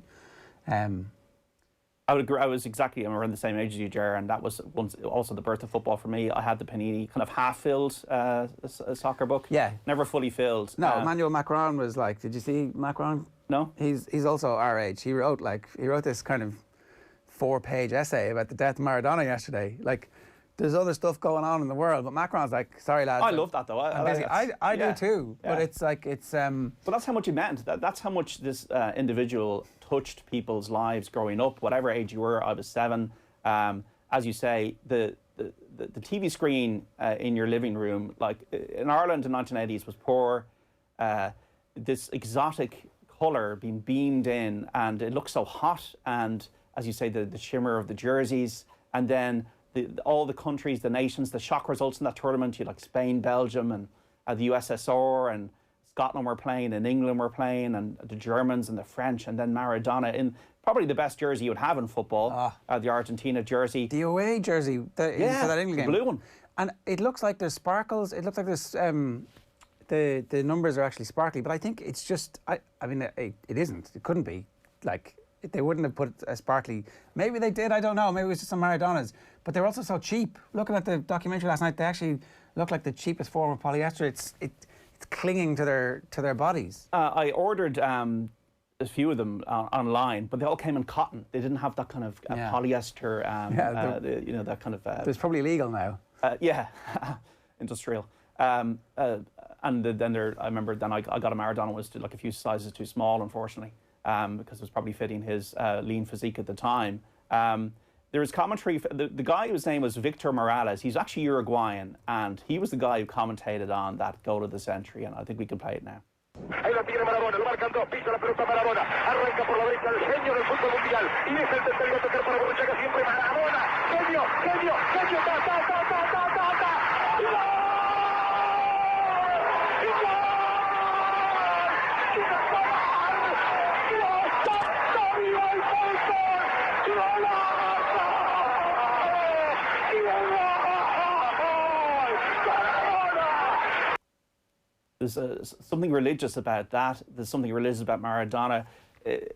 Not in terms of you being pious or not, or being into religion, but I suppose what I mean by that is there's something spiritual about it. There is something when you hear that, you get that shiver in your body. When you go to a match and you see something brilliant, and that's what we had that in our compass. We were watching it at the time, and you're going, I want to see more of that. When's the next moment going to be like that? And the semi-final. Never. Yeah. After the tournament, though, it was never as good again. No, it's never as good again. And then you're oh, can Messi do that? What's Messi going to do tonight? That's why people go and take flights to Barcelona. What can Ronaldo do for Man United? That's what we're trying to grasp. Can somebody do these amazing things that nobody else can do? Yeah. So we're going to play the full 1986 World Cup Revisited with yourself and Dan and Johnny Ward from 12 o'clock today on OTB Sports Radio. So you guys did this. It was brilliant over the summer. The 86 one, is it just a bit too early for Dan and Johnny, or did they get any of it? No, well, I think they got it through the fact that they love football and they're football historians. So I never saw Cruyff play, or Pele or Beckenbauer, but I'd have my own interpretation, and that's I'm sure what Eoin has as well. And there's nothing in any way inferior about that. We were just lucky enough to see it at the time, Gerry and myself. Here, he gets to lord it over us about like all sorts of stuff here. Feel free to lord it over him, don't worry. That's okay. He can take it. He's got big broad shoulders, our own, isn't that right? Massive broad shoulders. I agree with you, John. I mean, being a football historian is what we all are. Like this is, I mean, I am envious of your ability to actually be able to remember that 86 World Cup. I mean, you get it back on the other side, don't worry. That just seems so glorious. Like, I mean, I guess I have, Robbie Keane's going in 2002 and all that, but no, it's true. Like, this is the biggest sporting death since Muhammad Ali, and I would say that if you go back 6 years ago, 5-6 years ago, the two greatest living sports people were Muhammad Ali and Diego Maradona, and for me, it's the two of them as the two most important sports people in history, really, and that is the magnitude of this. Like the term doing something for sport or transcending sport gets thrown around way too often, but with Maradona, it's absolutely true. All you got to do is go to Naples today, for example, or look at the scenes from there, and just to see a place that is nowhere near his birthplace, mourning their God. Like, you talk about it like a religious experience. It is a cult, basically. That is what Naples is when it comes to Diego Maradona, and that nothing that most people have in a sporting sense will ever come close to what Argentina has and what the south of Italy have when it comes to Maradona. Okay, we're nearly done here in terms of time. John, is there there is actually news? Yeah, just on the Naples thing, Maradona's life, I don't know if in his career was never the same. I don't know if his life was ever the same after the semi-final. Of all places that would be held in Naples, he asked the natives to support him over Italy, and then Italy lost on penalties. And the suffocating nature of fame and what that can do to a person is probably one of the downsides of what happened to him. And look, I'm sure we'll be talking about this throughout the rest of the day and on the schedule, and we'll have plenty more to talk about when it comes to Maradona. Nothing really to say. Everybody's been talking about Maradona. Jurgen Klopp after Liverpool's defeat last night, 2-0 to Atalanta in the Champions League. Manchester City going through. Fergal Lowen and Brian Dewar into Tyrone. That'll be interesting to see. But there's only one story in the front and the back pages, and that's the sad passing of Diego. All right, John, good stuff. It's 8:49 this morning. We'd love to hear from you. 0879 180 180 is the number to get in touch by text. And of course, you can leave a comment on the YouTube stream, or you can get us on Twitter at Off The Ball. Now, we're turning our attention to the Camogie semi-finals this weekend. It's Páirc Uí Chaoimh. They're both on Saturday. At 12:30, it's Cork against Kilkenny. And then at 2:15, it is Galway against Tipperary. Liberty Insurance Ambassador Mags Darcy is with us to help preview these games and talk about some of the other stuff that's happening in the hurling world as well. Mags, good morning. See how you getting on? Morning, Ger. How are things? Good. Great to be on. This Cork-Kilkenny rivalry has been bubbling along nicely for the last number of years. What stage in the cycle are we at the moment? Is it as intense as it used to be? Well, to be honest, how things have ran this year, Ger, is that, Kilkenny themselves haven't essentially been tested really in the group stages, and they would have a lot of, I suppose, in-house games amongst themselves coming into this Saturday in order to get the intensity up. That would be my view and my opinion. And then you have Cork on the other side who are down a game. They got given a bye essentially against Offaly in the first round, and they've struggled in patches against their opposition in the group stages. But obviously they had a really good run out in their last game, last round of the championship there, and they're in Páirc Uí Chaoimh this Saturday. So they'll be fancying themselves at least ahead of Saturday. Some Cork team has to do well in Páirc Uí Chaoimh this year at some point, right after what Tipperary did last weekend. So they'll be looking to cast that aside. Cork playing Camogie and women's football in Páirc Uí Chaoimh is actually a big deal. This is one of those kind of stories that we've had over a number of years. So it's good that these are a double header in Páirc Uí Chaoimh this weekend. Yeah, of course, and you know it's the ideal venue really, Ger, for Camogie players around the country to be able to display their skill and execute how the game should be played. You know, it's a fabulous stadium. The space that you can find there, you can play all types of systems and all types of ball. So it'll only enhance, I think, the two matches that will take place on Saturday, and with Ray and Eoin refereeing the two games, I can't see the whistle being blown too much. It's going to be a physical game on both sides. So Páirc Uí Chaoimh is a perfect venue for that. What is the Galway Tipperary? So a lot of people are going to be tuning into these games this weekend, probably for the first time. What kind of what's the pecking order here in the Galway Tip game and in the Cork Kilkenny game? Sounds like you're making Cork slight favourites. Well, yeah, essentially that would be for me, it would be Cork to edge this weekend. I think the battle really, there's going to be key battles around the field within the match on Saturday. You know, the question of Anne Dalton, where is she going to play? She could pop up anywhere in the field. I think if she's central in the field, probably she will be picked up by Hannah Looney for Hannah Looney's athleticism. She's really in top nick at the moment, and she's used to American high-profile players. But for me, Anne would be the distributor of the team, and she'd be able to set up the set plays. Then you have the likes of, for Kilkenny, you know, really, Denise Gall has scored 224 in the entire championship without really going into second or third gear. I would feel from looking at her throughout the championship. So they're two key players for Kilkenny. Then in terms of where you're going with Cork, like Orla Cronin's used to being at 11 but coming out to the middle of the field.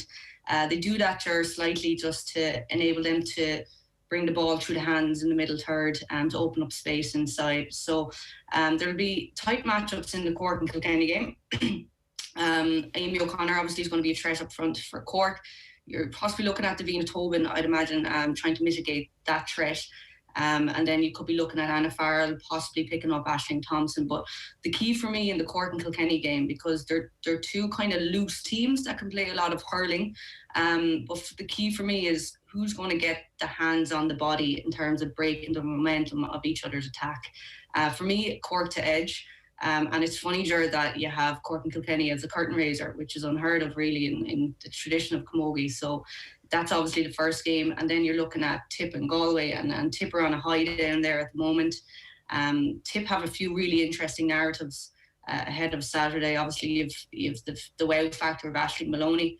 She plays with the Tip footballers and down in Australia as well with the Aussie rules. But you know, she came in the last day, and I know she's only had 40 minutes of championship play, but she really had a huge spark, added huge energy to the team. And I think if she could start ahead of Saturday, that will really be an interesting battle in the middle of the field, especially with Galway, the likes of Niamh Kilkenny and Aoife Donoghue. They're so experienced. I don't think Tip will fear Galway. I really don't. They've nothing to lose. The word is around that. You know, they're not even considering what Galway are kind of systems are set up. They're just looking to get on ball and play their own game, which is fantastic. So that's going to be an intriguing battle then in the second game. What kind of systems are Galway using at the moment? How would you characterise what they're trying to do in a game, and what is their overarching philosophy?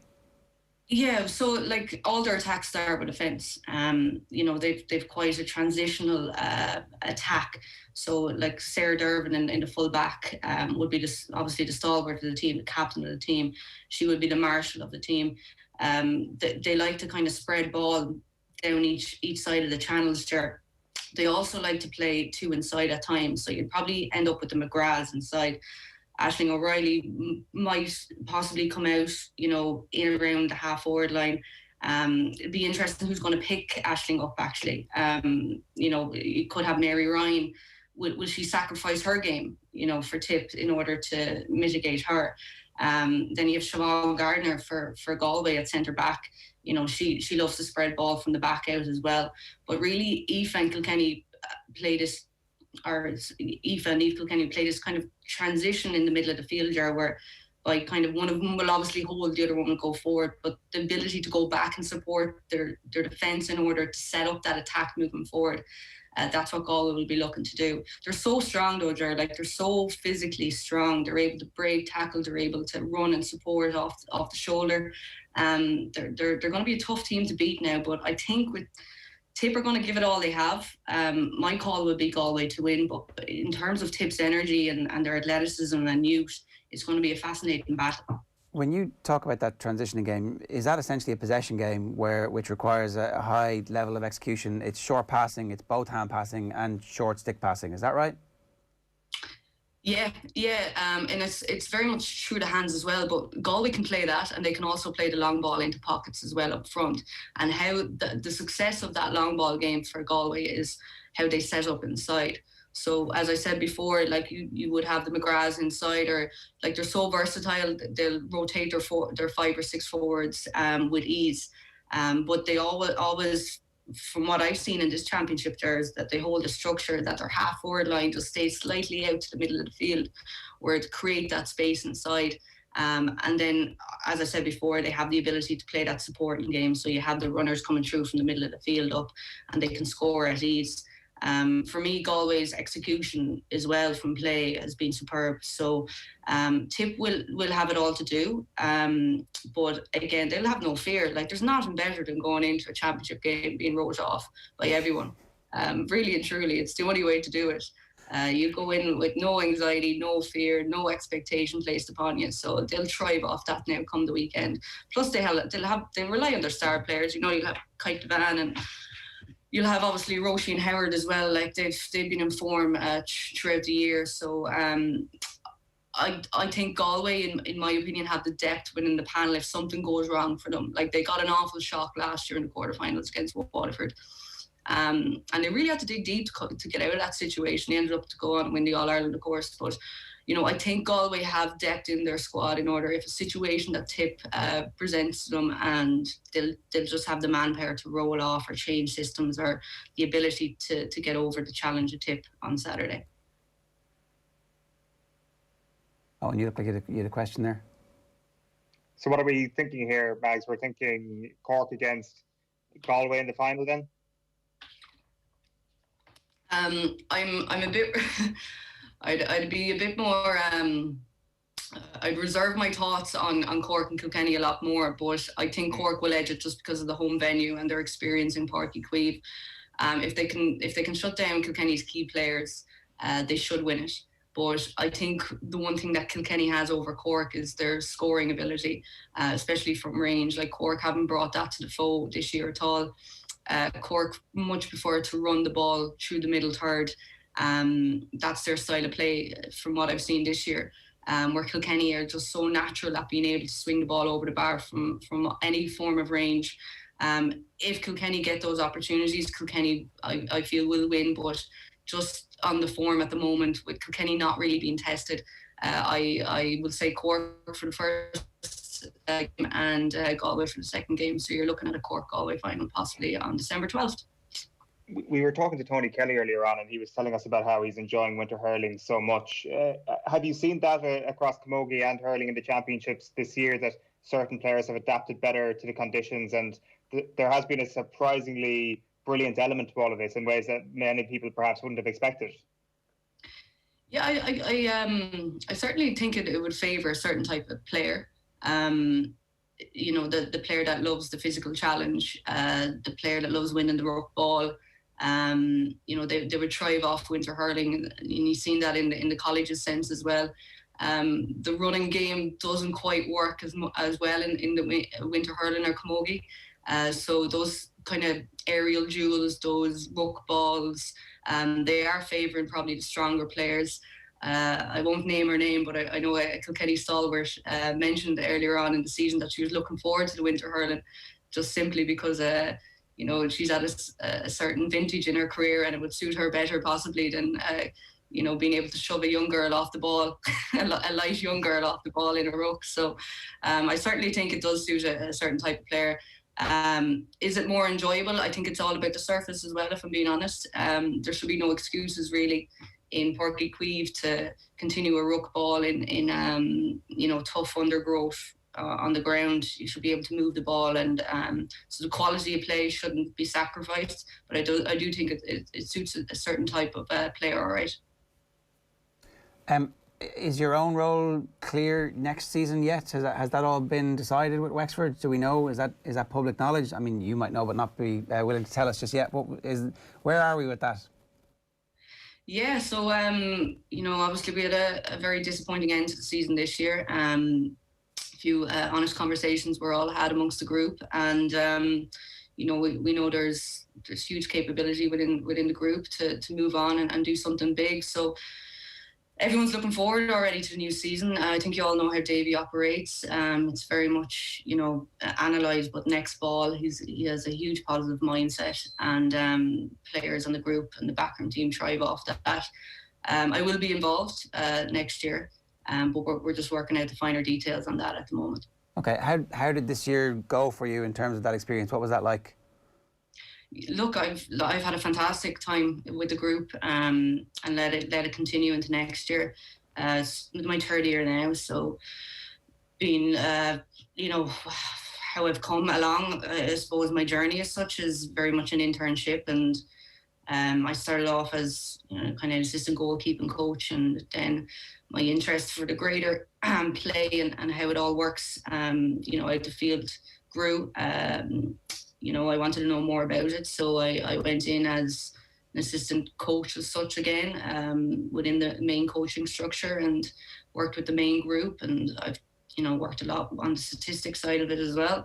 So performance analysis and key indicators within the game, and conveying those messages back to players and management as well. I've done everything from GPS to carrying water. I've done it all, lads. So it'll be interesting now to get to grips and see where we can go again next year with things. And is the ultimate aim at some point down the line to be a manager? Is that you're involved in a coaching setup? Yeah. And I suppose because it's not an obvious question, and people are going, of course it must be, but some people want to be managers, some people want to be coaches. It sounds like if you're interested in the GPS and you're understanding the logistics side of stuff, that actually the whole management side of things is of genuine interest as well as just the coaching. Oh, yeah, it's important to have an understanding. I'm one of those people who, you get into an environment, you're getting in to do your job, but you want to have an understanding of how the whole machine works, and why we're doing things. I'm a big why person. And anyone who's managed me as a person on the field, I often ask the why. So, right, we have a puck out structure and this is the way, but why are we doing that? What are we trying to achieve out of it? So I'd be quite inquisitive, in that sense. And I want to know how things work. And what better, I won't get a better environment than to explore or an opportunity at least to explore and to at a top tier, with a top tier team to get to know the functions of a high performance team. So what the future holds, I don't know. I'm really enjoying my time now. I don't want to get ahead of myself. I want to be present and learn as much as I can at this moment. Do you have any idea yet what went wrong in the short period of time that this season was condensed into from a Wexford perspective? Yeah, just such a strange year, Our league form was good. We were coming good in the league. The atmosphere in the camp is fantastic, real positive. And then all of a sudden, obviously, the pandemic broke, the virus broke. Guys went into lockdown and just they worked their arses off, if I'm being honest. And they came back, and when we regrouped in June, they were in the best shape we've ever seen them in, and that's really down to our top fitness team. Graham Byrne has been working hard on that, and our physio team as well, just keeping the guys in check. And us as coaches would have linked in with players, and we would have done a lot of analysis work online as well, just to keep the mind ticking and the body ticking. Obviously, the club championship came then, and I think the Wexford's situation was unique, where football, the full championship was ran without disruption, and the full championship was ran with hurling without disruption as well. So, players, the majority of our squad would play both, and when your club comes calling, you're not going to turn them down. So that took place, and then when we reconvened, the guys were in good form and good shape again, and obviously, by the last two performances that they were quite flat. So, it's there's no excuses. A lot of conversations have been had since the game, the Clare game, and the guys are just really disappointed how it all ended, and so are the management team. But that will give us the fire to pick up and go again, and we're just asking probably the people and supporters in Wexford to keep the faith. And it was just a strange year, Ger. That's all I can say is, if you look at the data side of things, in terms of winning breaking ball off puck-outs, our puck-outs, their puck-outs, if we take the game, the Clare game, for instance, we just were nowhere near where you need to be even competing, getting in the tackle. We weren't in the tackle at all. So, if you're looking for the black and white, those are two aspects, but other than that, we feel that we were possibly just a little bit flatter than we should have been, Yeah, and I guess the good thing, and Tony Kelly made this point as well, is that there's not really that much time to lick your wounds. Everybody's back in the gyms fairly soon, if not already, and the league starts again in February, and away you go. Yeah, in this game you can't feel sorry for yourself. You just have to, you jump out of bed the next morning, and you just have to take whatever's been thrown at you in terms of everyone will have their own kind of analysis of what happened. So you just you agree with everything, Ger. And you just you have to move on and keep focus of what's ahead, because we'll be back fairly soon on the pitch. Obviously the lads have to have a bit of a break mentally as well, but they're not the group of guys that we have, they're not the type of players to roll over and just accept what happened. They're an incredible bunch. They're highly motivated, they're competitors, and they want to do well for Wexford. So they know themselves that they have bits and pieces that they want to work on over the next couple of weeks before we get back collectively. It's an underrated part of being a GA coach, I guess, in that you've got to have a lot of patience for the idiots who come up to you and tell you, do you know what you should have done now? Do you know who you should have picked? So, It starts in the shop at home. It doesn't start with the media. You can handle the media. You just have to agree with them. That's a killer line. Mags, great to have you with us this morning. Thanks a million. Thanks, guys. Pleasure. Talk to you soon. Mags Darcy there, Liberty Insurance Ambassador, talking Camogie and her experience with the Wexford Hurlers. And there's speculation that Mags is going to be the head coach, essentially, of the team. I think it was Donegal Boyle who had that story during the week. So whenever that is announced, we'll obviously be covering it here on OTB. You can get more on OTB on the app on OTB Sports Radio today. So as I've already told you a little bit earlier on, World Cup revisited, Mexico 86 from noon. OTB Gold today is Cora Staunton.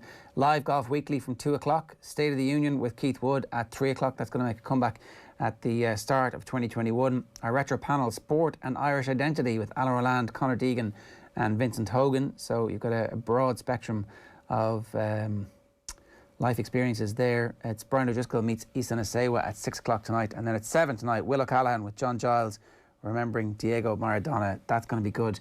Giles' last game in 1978 was for a League of Ireland selection against Argentina in Buenos Aires, and Maradona comes off the bench in that game.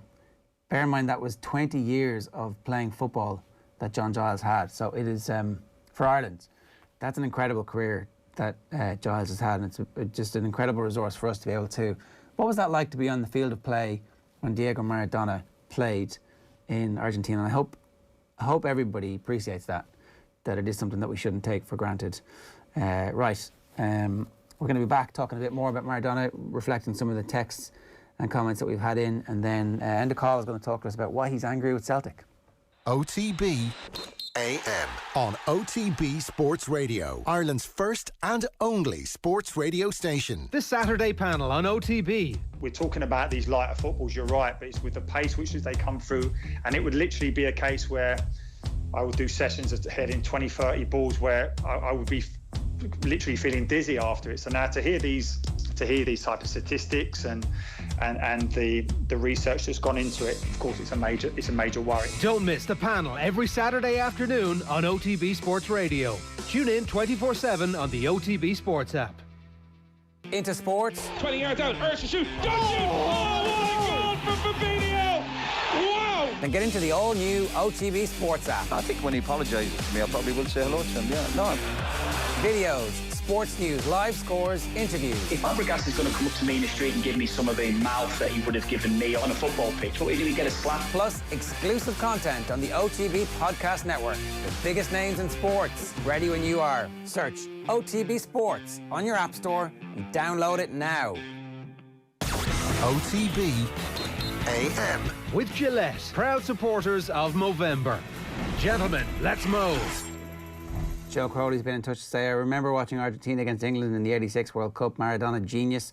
Best player I've ever seen. True genius. R.I.P. Diego, says Liam Nocton. Read that Argentina away shirt. The story goes that they only bought shirts the day before due to the colour clash, and the numbers were cheaply ironed on the morning of the match. Hence the sparkly effect, says Terry on YouTube. Terry, I don't know if that's true or not, but I love it. And so I'm going to stick with it, and it will become my received wisdom about that story, because you can see just how cheap the shirts are afterwards, but also how cool those cheap shirts were in 1986. I'd say if somebody had brought them in and given them to you, you'd be like, this is a bit grim, but then Maradona sticks it on and does that, and you're like, that's the coolest shirt of all time. Yeah, apparently that shirt story is true. OTB AM live in association with Gillette. Good morning, start with Gillette, giving you the confidence to tackle the day ahead. So we've obviously spoken with Gilesy about Maradona before.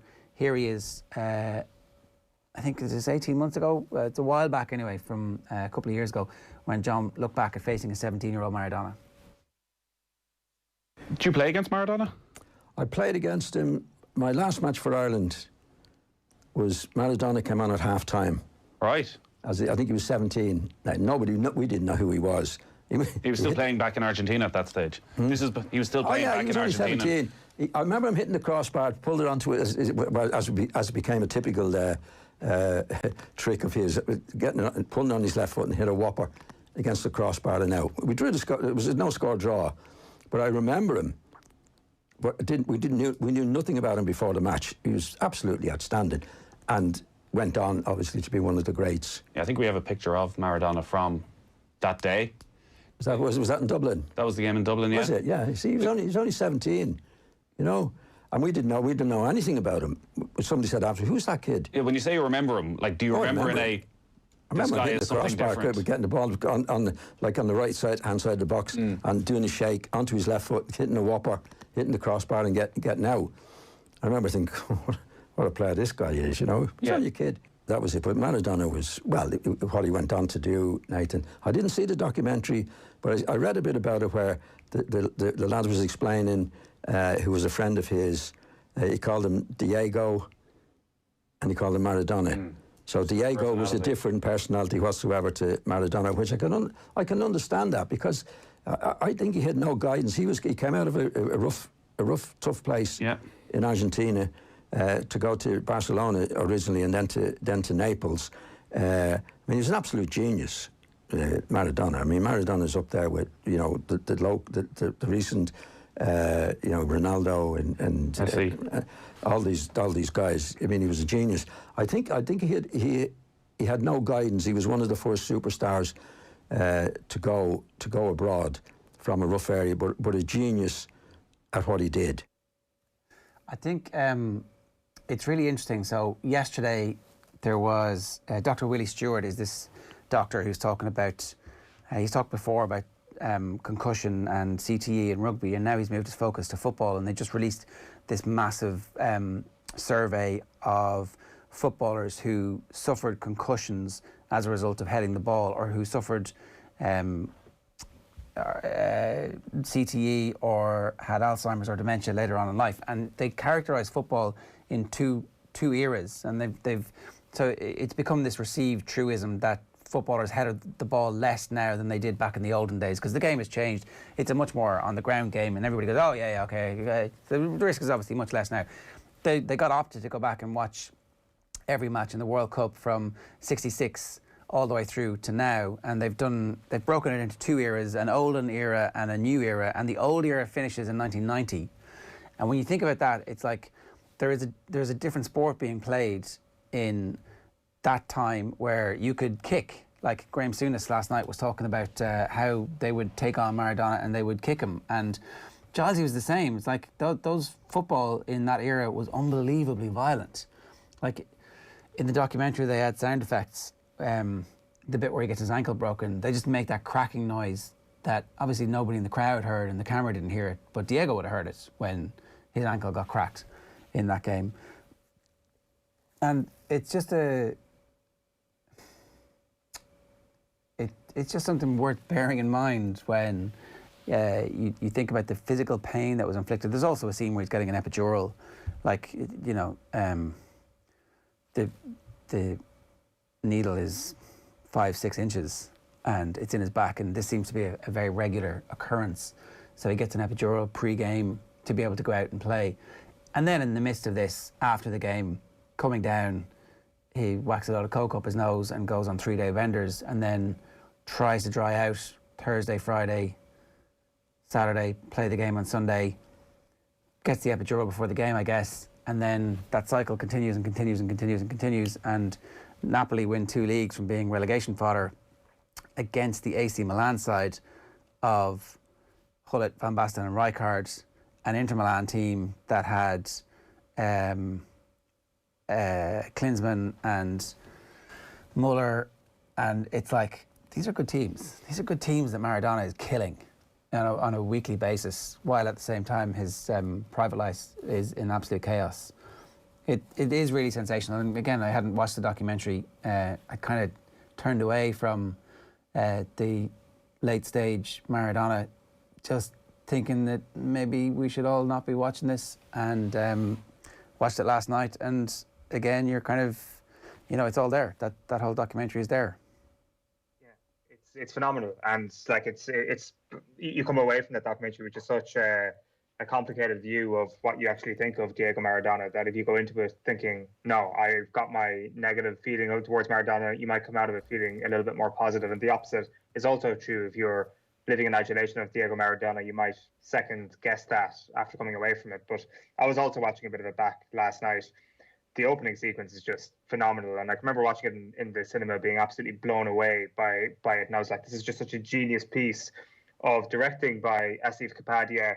Fire us into proceedings with DeLorean Dynamite, and I'm like, what a brilliant choice of music. Then I was thinking about it last night, and I was like, that could have been Mozart, that could have been Aphex Twin, that could have been anybody, and it would still be perfect. Like, what is the soundtrack to Maradona? Like, there is no one genre that you can use to define it. It's like trying to define his career with statistics. It's impossible to define his career with statistics. A bloody good career statistically, but for all the reasons that you've outlined there, it is about so much more than that. It is about the time in which he played. It is about the way he was kicked, the way he played the game. Ideally, if he was to be in his ideal time, 40 years ahead of his time, he is the modern footballer who played in the olden times, as you put it. It is just all these elements of grey about Maradona that make him, in my opinion, the greatest, the most important footballer of all time. I think so. I think that the world has changed so dramatically that the impact that one person can have on sport and culture at that level is kind of dissipated, because the world has like doubled in population. Essentially, I don't know the figures off the top of my head, but I suspect that we've added an extra couple of billion to the world's population since 1986, and that is going to continue until the calamity comes. But we have so many competing sources of media now that not everybody will sit and share the experience of Maradona taking over the world again. Like say Kylian Mbappe has the next World Cup in Qatar. Like, everybody already has a bit of Kylian Mbappe. We see him all the time. He has his own brand and entourage who are managing and caressing his brand. And it won't ever be as surprising and brilliant again because somebody had to do it the first time. Like the Pelé introduction into world football was as part of an amazing team. Sure, he was a 17-year-old, but the rest of that team, like Garrincha was in that team and Pelé wasn't even the best player on it. The whole comparison with Pelé as well, it's like Pelé kind of feels like a matinee idol. He's a giant big screen movie, but the life of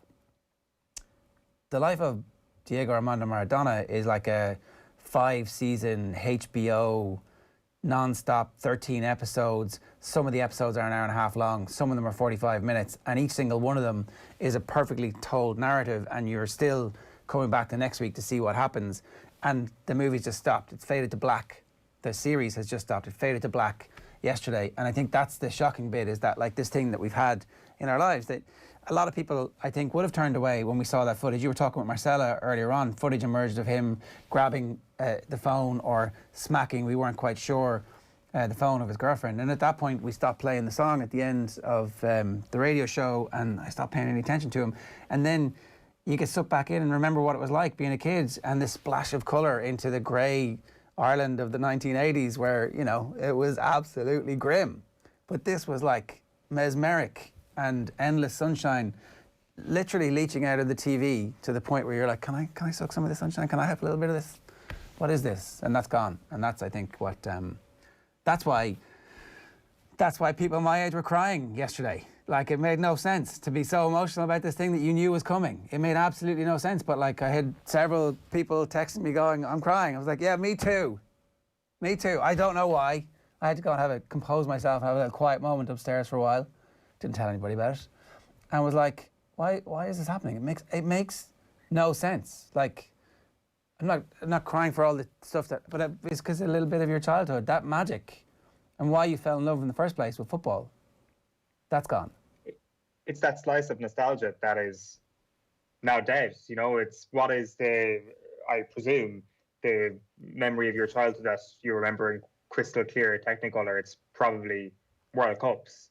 It's the memory for a lot of us. It's being at matches or watching matches. And when it comes to the shared television experience, thankfully, there's a couple of those that I remember where the World Cup is that moment. The World Cup is that. And it's definitely been diluted over the years. Even if there was still a shared television experience, even if we weren't living in a pandemic right now, looking at Kylian Mbappe doing his thing in the last World Cup is great, but it still feels like a fairly empty thing. It doesn't feel like the pictures looked in 1986. There is nostalgia envy from my generation towards that, because that was it. If you wanted to drag and drop any sporting character in history into that time as well, you're probably going to pick Diego Maradona. You're probably going to pick that character because what he brought and what society brought to him. And like, I don't know. I still think that it's very hard to make a case for anybody kind of bigger than him in the sport. And like you mentioned Pelé there, there's almost too much perfection about Pelé and too much of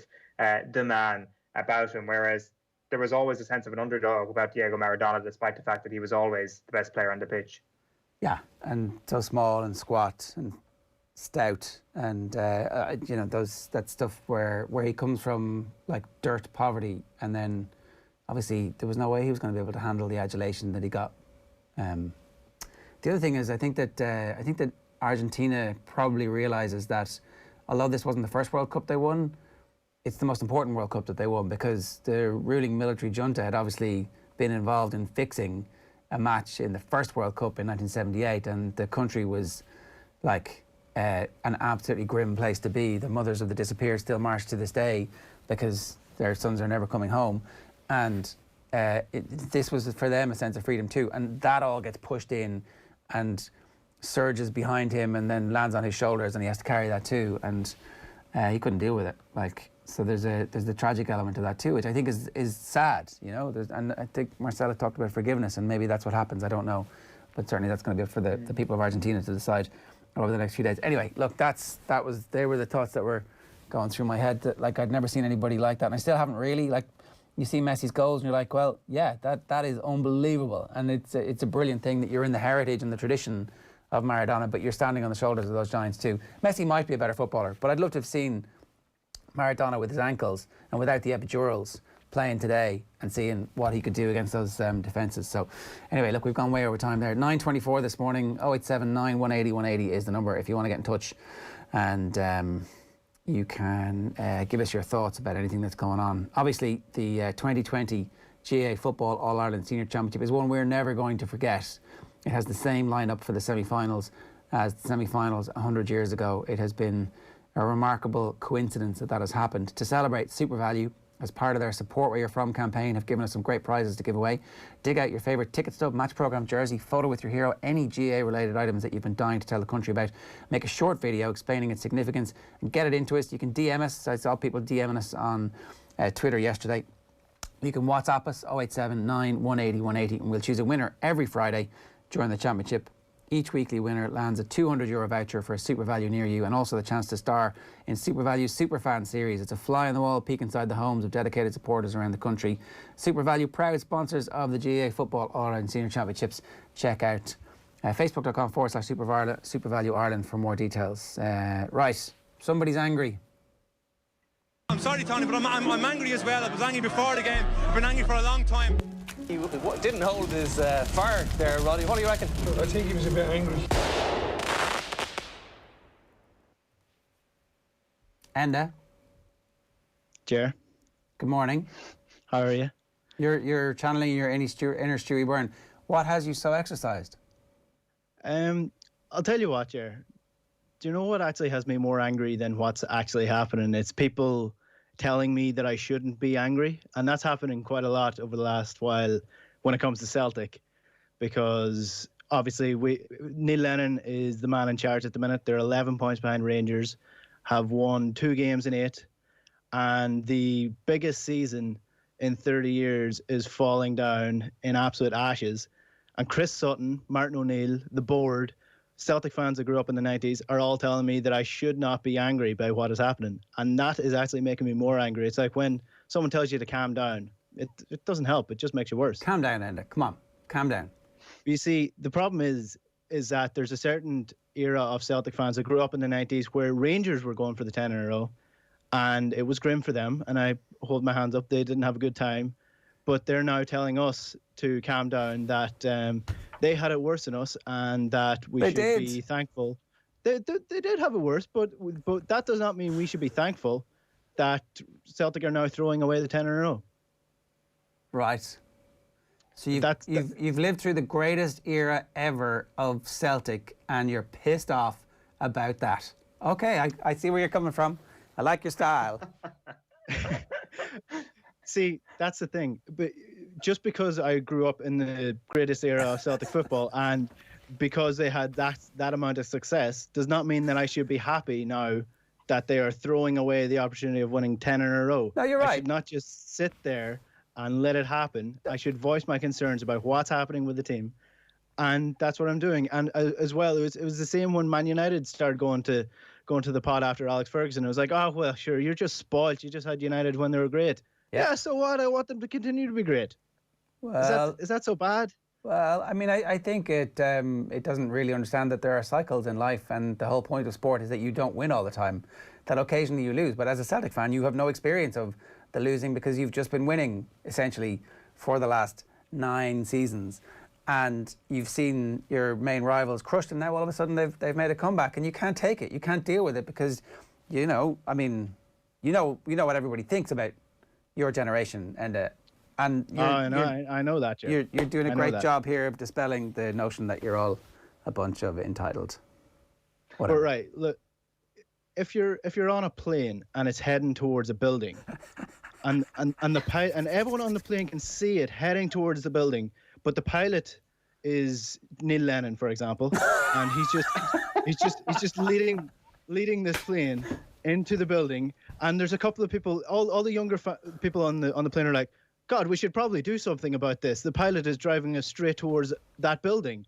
But then a certain person from an older generation is like, no, he might turn it around. Don't worry. Like we grew up when planes flew into buildings all the time. So we just let the pilot continue flying the plane towards this building. That is what is happening with Celtic at the minute. So it's falling to pieces, and we're just watching Neil Lennon try and dig himself out of this hole, and it's just not going to happen. So sack him. It's just not going to happen. Sack him. Is that what you're saying? Let's be very clear. Young Celtic fans want Neil Lennon sacked. You're the leader of Young Fine Gael, aka whatever the Celtic version of that is. You want them sacked. Well, I want Neil Lennon to step down. That's what I want to happen, but that's not going to happen. It's his job. He is in charge of Celtic.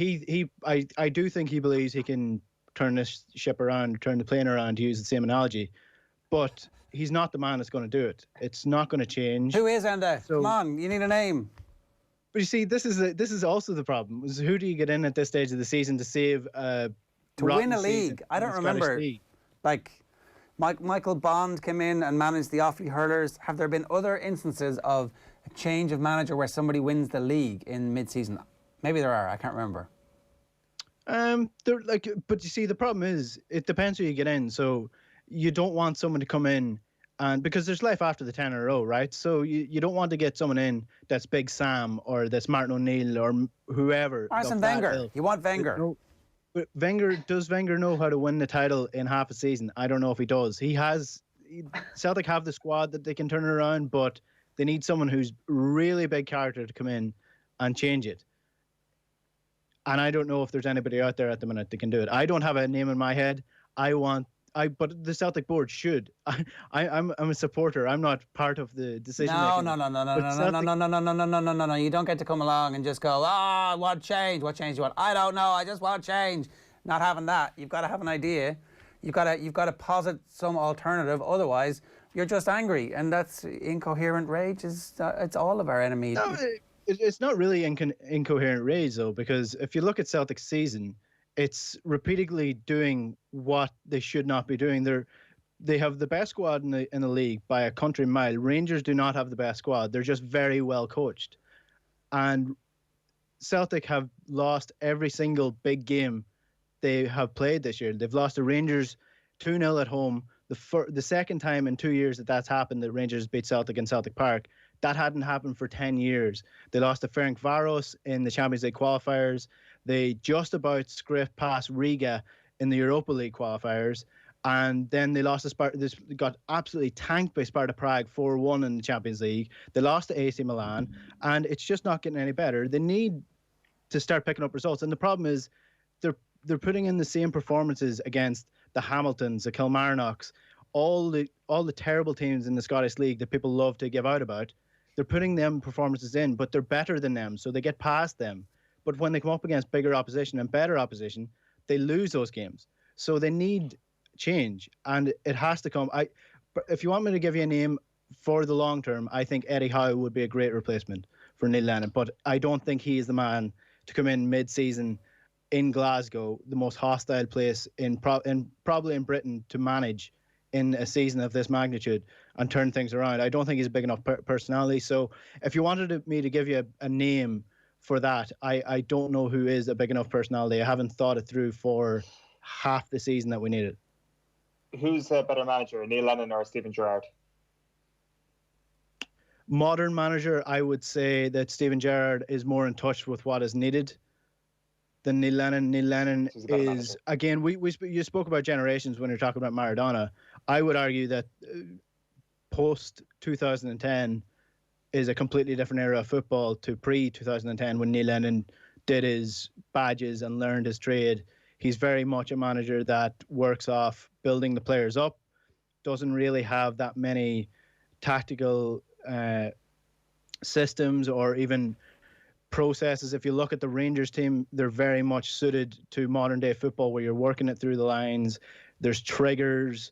There's just, they play almost a Liverpool brand of football. You can see that Gerrard really did learn something when he was managing the under 20s or under 21s for Liverpool when Jurgen Klopp first came in. You can see that because it's a very much that similar system, very athletic players, high press, high intensity. The players don't necessarily have to be that good. They just need to be willing to do the work for the system. And Celtic at the minute, they brought in players that were suited to 3-5-2 this year, and they played Shane Duffy as the ball-playing defender that's going to come into the midfield, which never made sense. Right. And they bought players that are almost better suited to a 4-2-3-1, And then even when they're playing 3-5-2, Neil Lennon won't play 2 strikers. So there's no point in playing 3-5-2 if you're not going to play 2 strikers. Okay. So your laundry list is long, and we've got to go. You want a new manager. You want him to do the decent thing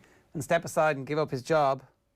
Yes. Even though he still has a reasonable chance of winning the 10 in a row and becoming there's the next absolutely most legendary no manager evidence after. to show that Neil Lennon is going to turn this around. Did he win the league last year?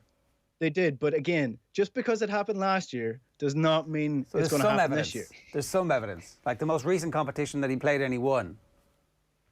Yeah. Okay. No, I'm just saying. It's just putting an alternative view out there. It's fine. That's it. But what had you heard of Maradona before yesterday? Was that? I had, in fact, surprisingly enough. Right. Heard of Maradona, yes. And the good stuff. Where can people hear more of this stuff? If you want to hear a bit more of coherence when it comes to Celtic, the Huddle Breakdown is a new podcast. You can get it on iTunes, Spotify, Spreaker, anywhere you find your podcasts. Is Gerrard a genius for schooling Celtic? Celtic 56 million annual wages, Rangers 34 million. Basically half, as it says in brackets beside that. Somebody's not very good at maths, but okay, we'll take that. Whoever sent in that comment, have a look at Rangers' last annual report. They have thrown the house at this, so it's not as if that. That's what they should do to stop the 10 in a row. Celtic do the they same. absolutely should do, and if they won it, they won it. They've been the better team this year. So OTB AM is live in association with Gillette. Good morning. Start with Gillette, giving you the confidence to tackle the day ahead. Tomorrow morning from 7:30, Mayo star Aidan O'Shea will join Adrian and Eoin. We'll be previewing the weekend's hurling semi-finals, talking rugby with Alan Quinlan, and plenty of football as well as the Krabby quiz. Aidan O'Shea would have been in my All-Star team, by the way. You can tell him that so that you two can scuttle away from Tommy as well. We're still talking Diego Maradona here this morning. There are a few better people in the world to talk about the genius that Maradona and the effect that he had on the entire continent of South America than Tim Vickery. Enjoy this. Tim Vickery, somehow we've got through to you. Good evening. Yeah, good evening. Busy day, not for the greatest of reasons, obviously. You know, the BBC website, they asked me less than a month ago to prepare an obituary for Diego Maradona. Somewhat sad that it's been published so soon. Yeah, 60 is still so young. Yeah, although there were many times when you didn't really think he was going to get that far. You know, it's and I actually think that some of his demise has to do with the lockdown. Because I think he needed the discipline. He needed the discipline of working. He needed the discipline of football. He was coach of Gimnasia down the wrong end of the Argentine First Division. You would have thought, well, why did he need that? Well, he needed it because it gave him discipline. And the Argentine league, it shut down in the middle of March, and it didn't start again until his 60th birthday, the 30th of October. And I think all those months he had with not enough to do, it seems that he was overindulging in alcohol, and I think he needed that discipline, and taking that discipline of work away from him has tipped him over the balance. Because he was a man of excess. I mean, it's not just drugs, it's not just drink, it's not just food, it's not just his genius. Everything he turned his hand to was done with an excessiveness, and that is the story of his life in so many ways. Yeah, such a human figure. One of my favourite memories of him is him going to the stadium with his beloved Boca Juniors and taking his shirt off and swirling it around his head as he led the chanting. You know, not a lot of great former players are supporters to that extent. But he was very, very emotive and very human and very fallible, and a kind of mixture sometimes of hubris and self-pity, which I think is quite an Argentine mixture. But all of this made him so easy to relate to. What do we know about what happened today? Well, it seems that he suffered a heart attack, and ambulances were called to his house, but it was all too much, too little, too late. And he underwent a surgery on a blood clot in his brain just over 2 weeks ago. And the question there, and the surgery was a success, but the question there was, how would his body react? You know, he's put his body through a great deal on the 60 years on this planet, not just through his own will and volition. You've got to remember, when he played his football, there's a statistic that I like to to bring out that between the mid-70s and the mid-90s, the average distance covered by top-level footballers doubled. So there's a huge physical development of the game without, until after the 1990 World Cup, a corresponding rise in protection given by referees to skillful players. So Maradona was playing his football at a time when he was being kicked all over the place. And that too had a huge effect on his body, and he was pumping himself full of cortisone just in order to be able to be fit enough to take the field. So not all of his problems were self-inflicted. Some we have to blame the game of football for. Yes, there's no doubt he was strapped up and pushed out onto that field on numerous occasions. And just actually, it's funny you mentioned the physical treatment we were just mentioning before you came on. I mean, if any younger person wants to look up the Butcher of Bilbao and 1983, it's one of the reasons that makes it almost impossible to properly compare a Messi and a Maradona. They're playing a different sport. No doubt about it. Maradona, it annoys me when so many of my compatriots are so quick to label him a cheat, because I can't think of anyone that I've seen who has been more brutally cheated against. And I think that inevitably is going to make you a little bit cynical. Just purely in terms of the hands of God goal against England in 1986. Well, the England defenders are kicking him all over the place, and there's Terry Fenwick shoving his elbow into the face of Maradona off the ball. Now, I rate myself a fairly stand-up moral kind of guy, but if people are doing that to me and I've got the chance of putting in a goal with my hand, let me tell you, Joe Malloy, I'm taking it. Yeah. There's a quote from Maradona: "I gave my opponents a big advantage.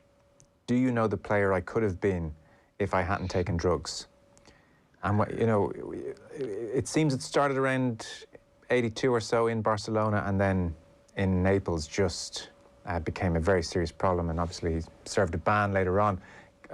It is astonishing he managed to produce what he produced across the 80s, given his lifestyle. Astonishing. Yeah, although we're back to that issue, which is not just sportsmen, it's not just Maradona and George Best, it's so many people in the arts. It's Dylan Thomas, if you like. If you take that little bit of devil away, if you take the excess away, do you have the same footballer? Can you have the footballing genius without the little bits of excess here and there? It's a question that there's no possible answer to. The only real sensible answer is sit back and watch some of those moments that he gave us. I've never seen anyone in a World Cup produce what Maradona did in the decisive stages of the 1986 World Cup, when the World Cup was still the barometer, the outstanding barometer of football quality. What he did in that tournament was exceptional, and it is the high point. But it would be foolish to limit his career to that, because what he did with Napoli is off the scale of extraordinary. And indeed, at all the clubs that he played for, up to and including Napoli, he's left outstanding memories. After that, his life is clearly out of control, and he's paying a price for what football has done to his body and what he has done to his body as well. All the limits were taken off him, and he was elevated to the status of a god, and that's not healthy for anyone. And living the aftermath of that 86 World Cup, I think, is a big part of the tragedy of Diego Maradona. I was reading, Jonathan Wilson had written an obituary as well, and Maradona was first mentioned in the national press at 11. I hadn't realised it was quite that young. I knew he made his debut at 16, and you forget the 6 years he had in Argentina before going to Barcelona as a 22-year-old. He did some magical things there. You know, you're seeing some clips, I'm sure everybody is today, of some of his performances from the ages of 16 to 22, and they're extraordinary. But from the age of 11, he was talked about in the national press, and, you know, Jonathan in that piece talked about how, as a child, his teeth were worn down because his diet was largely stale bread. There was no electricity, you know, running water. We are talking poorest of the poor. To go from that kind of existence to probably indulgence from, you know, teenage years, I don't know how you get through that unscathed, probably. Well, I don't think you do. There's always a price to pay. And how Maradona paid it. But I'm glad you're bringing up memories of his time a little bit longer with Argentinos Juniors, where he started, and then a short but very memorable time with Boca Juniors. Right early in his professional career, he was playing against Boca. And Boca had a high-profile character goalkeeper called Hugo Gatti, who said, you know, this Maradona, he's just a fat little kid. He's just an invention of the media. We don't fear him. After Maradona had put 4 goals past him that afternoon, Gatti felt somewhat differently about him. Yes, I'll bet. Because Jonathan also made the point, you know, he's done a book recently on South American football, and I'm sure you'd have a sense of this as well, that Argentina, in some respects, is a new country. You know, there was a massive emigration, an emigration boom in the 20s, you know, so it's got a very disparate sense of what it is. Who are we? What's our history? We're all from all over Europe and around the world. And so football in that respect is one of the few uncomplicated uniting forces. You know, you can see how it's so central to Argentina, and then this god appears. I mean, it's probably very hard over here to get a sense of what that must be. Exactly. You've got two. You've got tango, music, and you've got football. Okay. And tango comes from down up. You know, it starts in the brothels and goes up and becomes accepted in Paris. Football goes the other way. It's brought in by the Europeans, especially the British. So it comes in full of first world prestige. It's reinterpreted by the locals at a time, as you mentioned, of mass immigration. It binds them together, and it's reinterpreted into a more balletic game, ideal for the player with the low centre of gravity. And that reinterpretation leads to international triumphs and international recognition for a part of the world that doesn't get a lot of those things.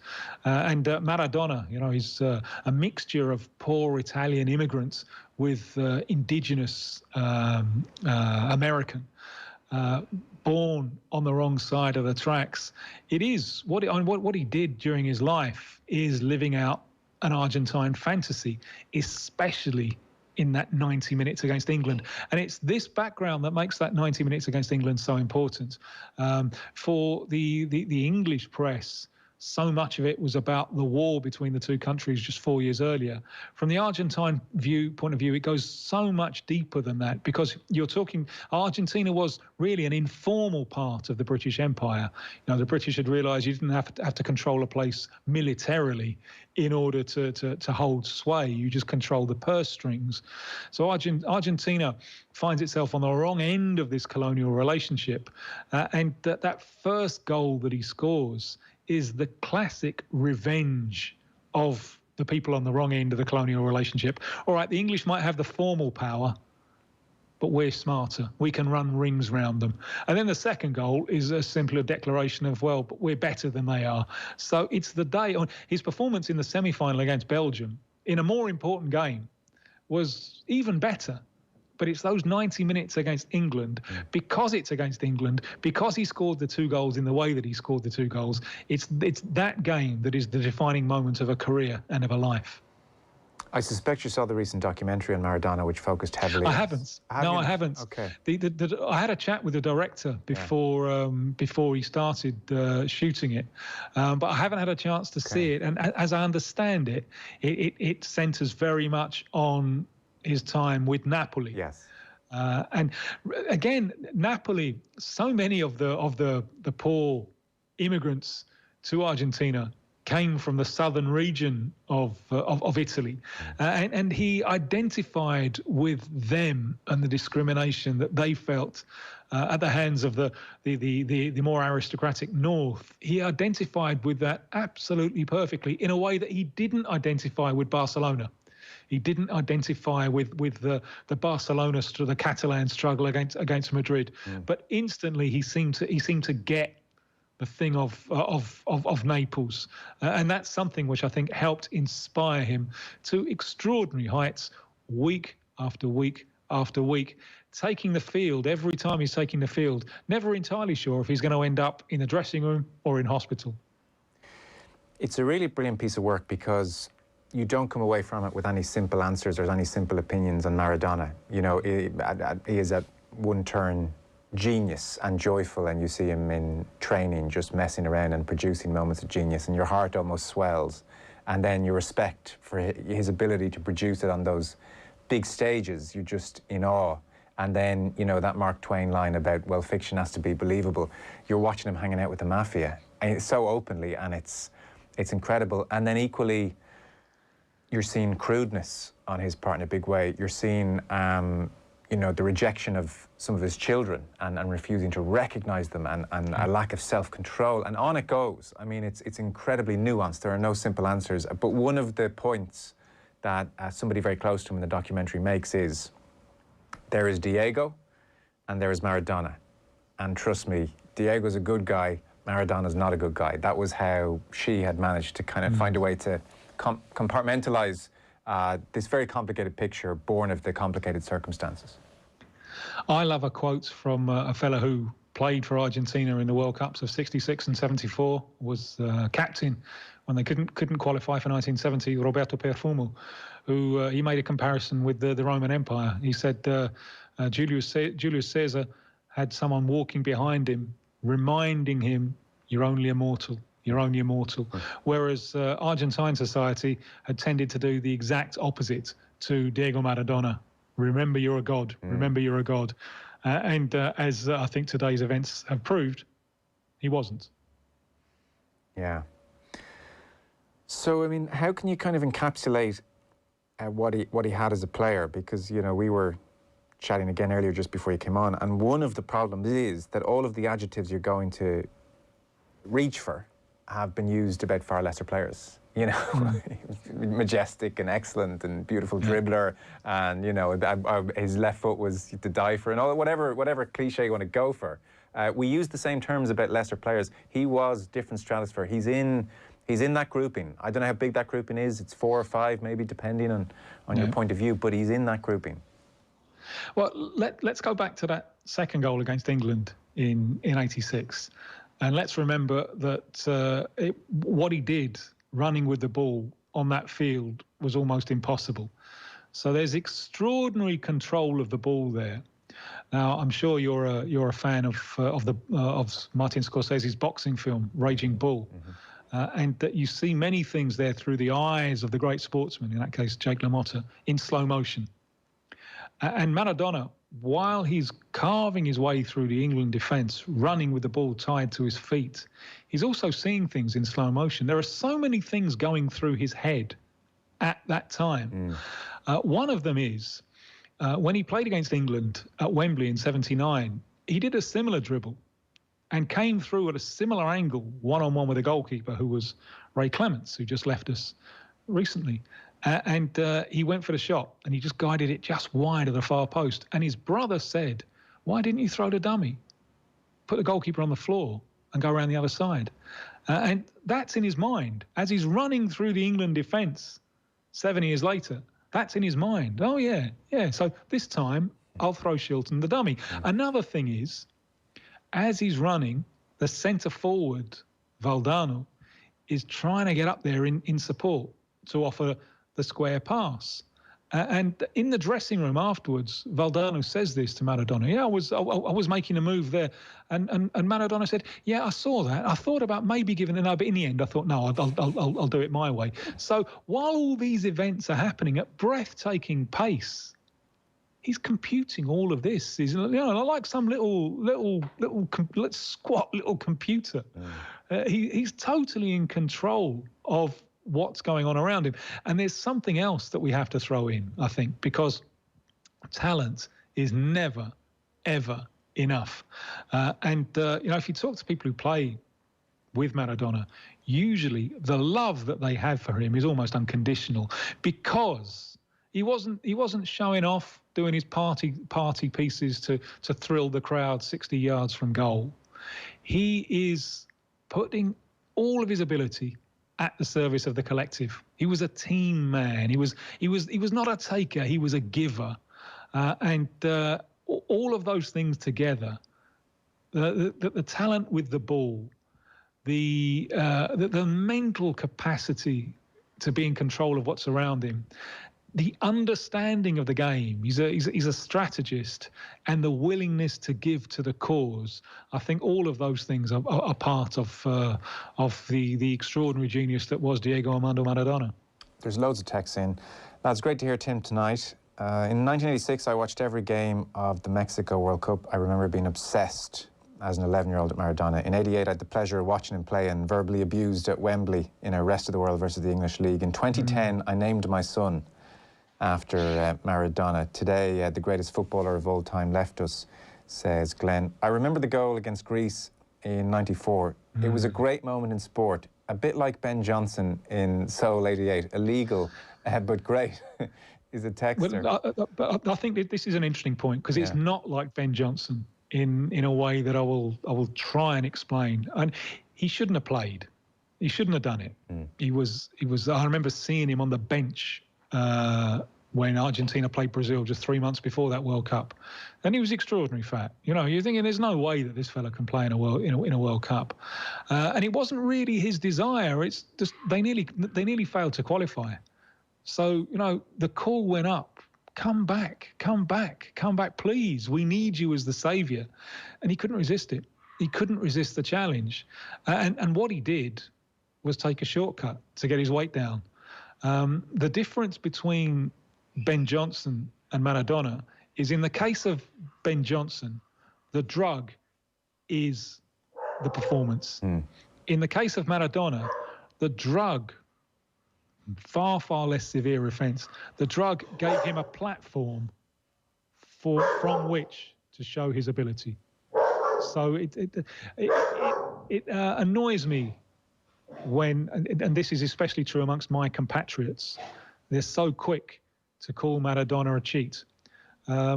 And he shouldn't have done what he did in 94. He shouldn't have played, really. I mean, he tried to take a shortcut to make up for the fact that he really, you know, at that stage in his life, he wasn't in an athletic condition to do it.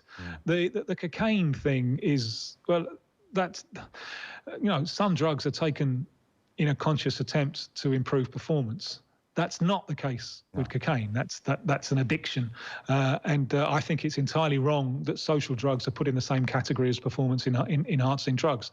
But I can't ever remember seeing a player who was cheated against as much as Maradona was, because, you know, he was taking those cortisone injections for a reason.